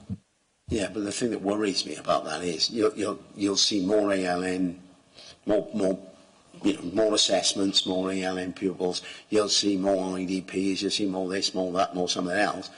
I'm not really interested in that. What is the important thing for me is, are those young people doing better than they were doing before the code was in? Yeah, and it's not straightforward, is it? Because of the nature of the group that we're talking about, in terms of, are we saying an increased pace of learning, an increased outcome?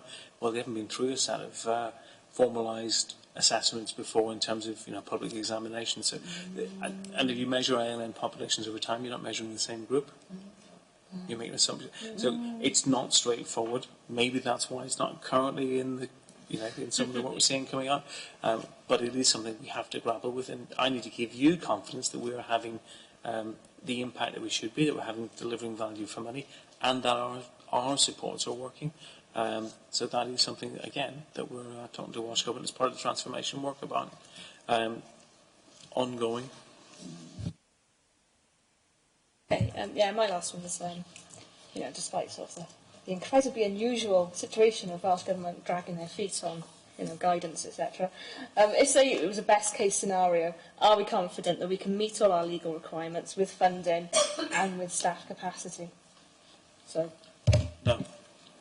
At this point, it would be misdirecting this committee if we were to say we can give you that assurance, because we don't have the detail we need. We're not sure how to make the risk assessments in the detail we would normally do. But the only reassurance I can give is that we are, as we have said, seeking that information from Welsh Government, and we'll continue to tweak our plans as we need to. And if we get stuck, we'll clearly be bringing that back through the escalation routes we have within Council. Members, any other questions on this one? Yeah, just you know, I mean, there's two areas here that I've got great concerns about. One is CAMS and the other one's EPS. I mean, you said that you've got concerns about, you know, not being able to do it. How do you think those two services, given that they're not in your gift, but how do you think they're going to cope? So one was CAMS and one was educational psychology. Educational psychology does sit with us. Okay, so that is a core component within the local authority. I used to be the principal psychologist, so I was working for you at the time. Still with us. That one hasn't moved. Yeah. Yes, it is. Yeah. No. It's education psychology is with us. So, start with that one. Yeah, it's within our gift. Clearly, it comes. Sorry, it's a reminder for me when I switch off. It's part of one of the things that we've faced in terms of making the education budget balance every year is, you know, what saving measures do we put forward? And we've so far been lucky enough to avoid putting forward a suggestion that we cut an EP. But it's always something we have to look at, because there are relatively few staff left. I think we need to grow the service. I think we need, you know, I would say that's my professional background, some people might say, but the value that we get from our EPs goes beyond individual assessments. It looks at how we actually support whole school learning as a learning organisation.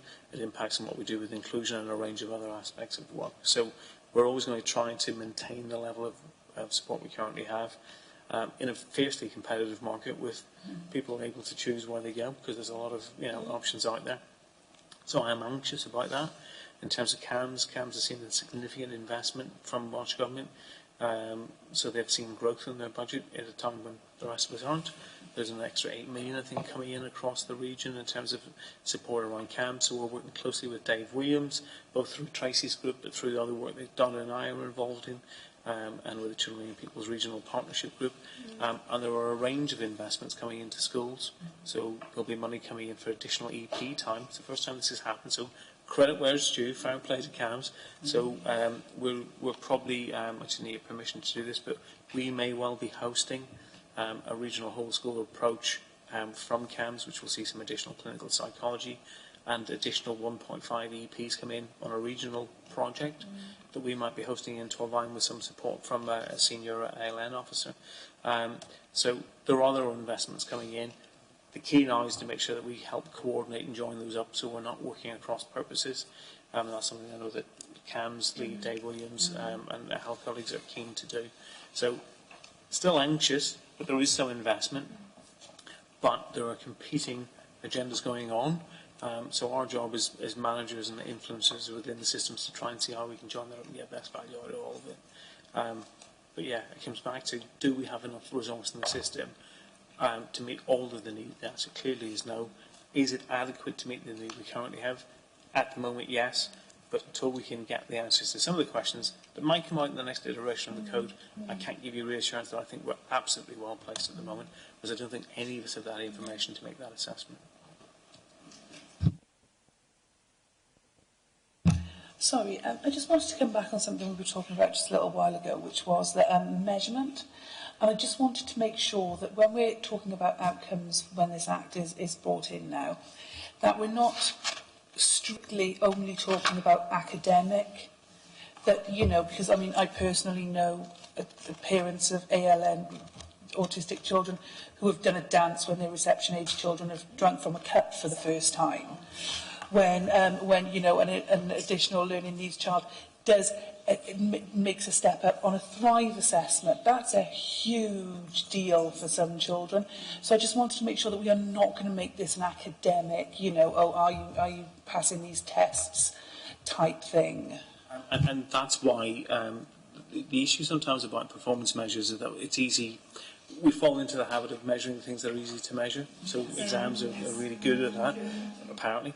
But that functional analysis of what a child can now do that's adapted for them, that enables them to be more included in play or in society in general or whatever, that's really part of the new curriculum. So one of the good things about the new curriculum materials, which are all available online and open for anyone to have a look at, is that we can look at progression at functional steps for that young person within the areas of learning experience, which will help, I think, in terms of how we can really celebrate the successes and that value-added journey the individual down has been on. But they don't lend themselves to easily, and this is one of the things that, you know, members and others, and parents as well, will struggle with, I think, is that they don't give nice, easy summaries of, and this is what that means in terms of the whole cohort, and this is why one school's better than another, categorisation. They don't lend themselves to that. So we're going into a much more complex world, which should have a richer picture, particularly for individuals and for schools. But there's some new language and new ways of thinking that we need to get on board. But yes, absolutely, that's really important that we celebrate those successes. There's a lot of change at the moment. The new curriculum's coming in. Some people would have said, well, why are you introducing the ALN Act at the same time? Because it absolutely fits. Because it's all part of school improvement and it's all part of that reform journey together. So the huge thing about Donaldson and his curriculum, his new curriculum, is that he's absolutely looking at stage of learning, not age of learning, which is absolutely, music to our ears. And what happens at a PCP, a review, a PCP meeting, is the first thing that happens is that you celebrate all the things that the young person can do, which is a totally different take on when we used to do the old IEP process when it was all about you can't do this, you can't do that. Yeah, it's about what can you do now that you couldn't do before. What's gone, what's worked, what's not working. How can we make it better, even better if. So all that process of putting that young person at the centre is absolutely crucial for us to get that rich data around the progress that they've been making. That value-added progress that they've been making. Okay, thank you. You're welcome to leave, or you can stay if you want to listen to us, but you're welcome to leave so we can make our deliberations and recommendations. On this occasion, we've talked enough. You sure? No, that's all right.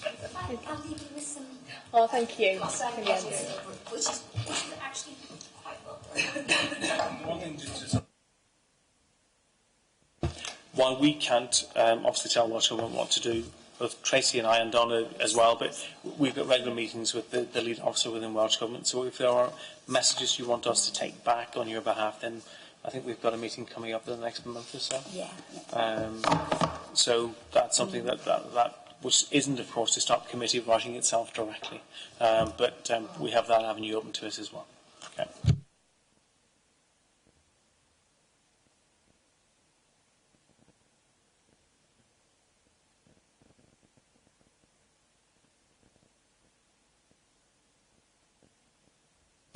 Okay, so what we'll actually be considering is whether the local authority has appropriate arrangements in place to ensure it fulfils its duties under the new requirements of the ALN Act and Code of Practice.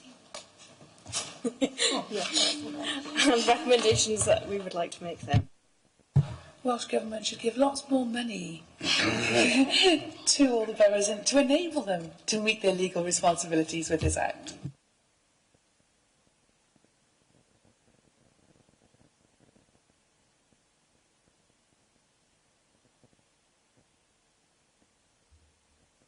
Yeah, I agree.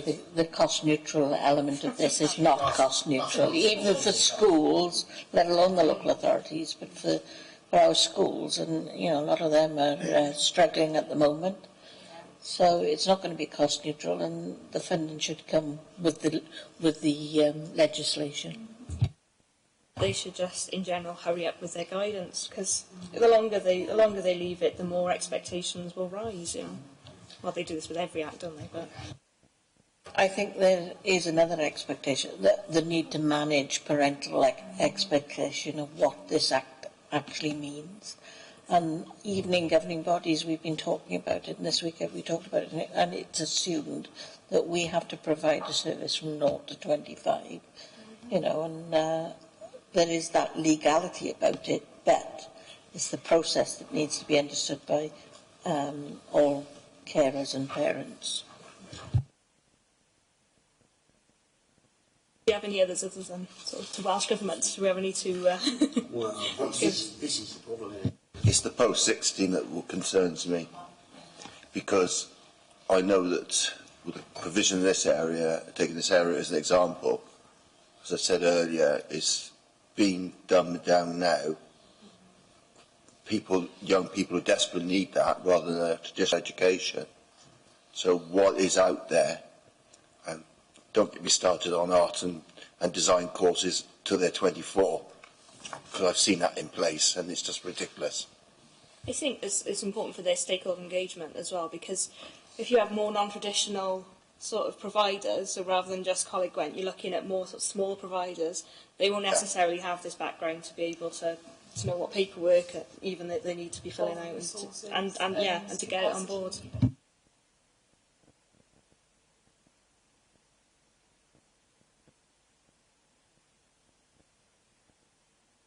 I think it would be useful to say we note that this and funding is on the risk register for this.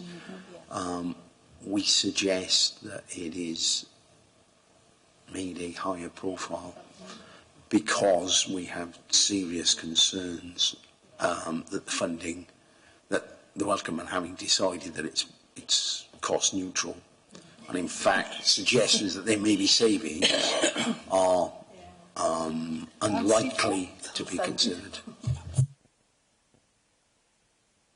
Also need to understand that it's not that the financial implications could be ongoing on and after because of the legalities and the understanding and the people that will jump on the bandwagon. Have you received this from your local authority? So it could lead to a lot more financial implications for the council rather than just running it. Actually defending it would be an issue. I think initially the first thing has to be to get clarification. because until we have clarification of what the Act actually means, we can't actually cost it. So we don't know how much it's going to cost us as an LA until we know exactly what it is they're asking of us from it.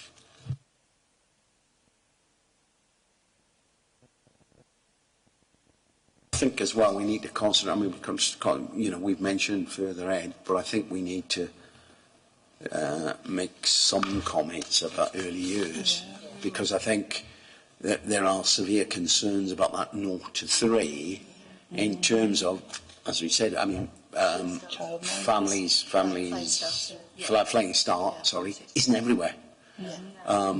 So I think we need to draw attention to both the exec member in education and the exec member in children and young people, that this is the case and that this registration is coming in, and what provision are we going to be able to provide in those areas where there is no flying start provision at the moment. To raise the issue about the areas that Flying Start is operating in, and maybe we need a whole sort of look at that again, because there are areas, you can be on one side of the street and you can sort of access a service, on another side you can't. So the whole issue needs looking at again, so I'd like that mentioned as well, whether that's Welsh Government or whether it's... No, I think that's a good point. Especially with early years, I mean, any sort of childcare provider they're with now will be able to, forward, and that could, it could be just a childminder. It doesn't have to be a standard school setting anymore, and we still, expected to have that plan. So it's a big change, and we need to worry about money more, even more than they are. With resource availability, with funding of this, this is a statutory requirement. This isn't something we might or might not have to do. This is now a statutory requirement.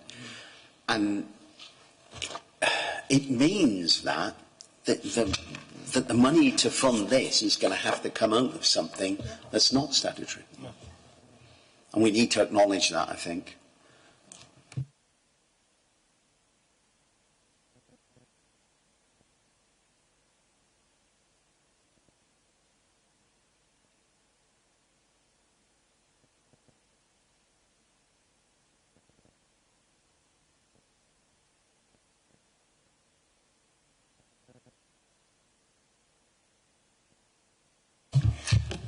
Is the intention to close the college up at top?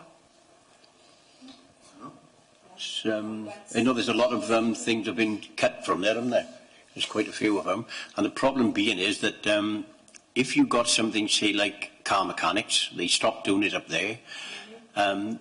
These children, students and adults who are going to be expected to find their way elsewhere. Now, am I right in saying that they've just stopped over 18 fares? Torvine? Didn't I read in the paper this week that they've stopped anybody over 18 who've got to find their own way? They stopped subsidised fares. They have. Yeah, I'm trying to find it, but I can't find it. Because it did say on... There'll always be exceptions for them. So I know 2 young people at the moment are accessing Ebervale and Cross Keys. Yeah, the problem being is they're going to stop it over 18s. How are these expected to get to these places? It's going to be extra cost, so the parents going to keep them home, or you know what it's like. Like I said, this is a good point. I think we need to have a more, like I said, bump it up on the risk register and have people look at it, because it could be a really big issue. The lack of providers. Yeah. The other thing that was mentioned, that it's actually going to Cabinet, and we really need to look at it before it goes to Cabinet. So that needs to, needs to come back here.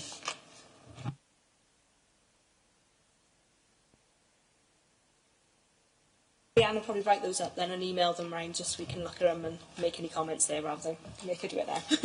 Because there's quite a few there. So, date and time next meeting. Obviously, this is the last one of this cycle, so I just want to thank everybody for their support and contributions, and also particularly mention Dr Sheridan and Lorna Redmond, as this would be their last meeting of their term. So, thank them for their input and dedication to the committee. Are we going to drop a little line because they're not here? Yeah, I think we should just send them. Or will it just get the minutes in this meeting? I don't think it hurts. Yeah, I think it'd be nice if we send them a letter and just say thank you for, for serving. This is Dr. Sheridan and Lorna Redman. Because I know you've got to remember left. yeah. So we've gone out to advertise for the others, but then obviously because it's on different terms. So yeah, other than that, thank you everybody for attending. I close the meeting.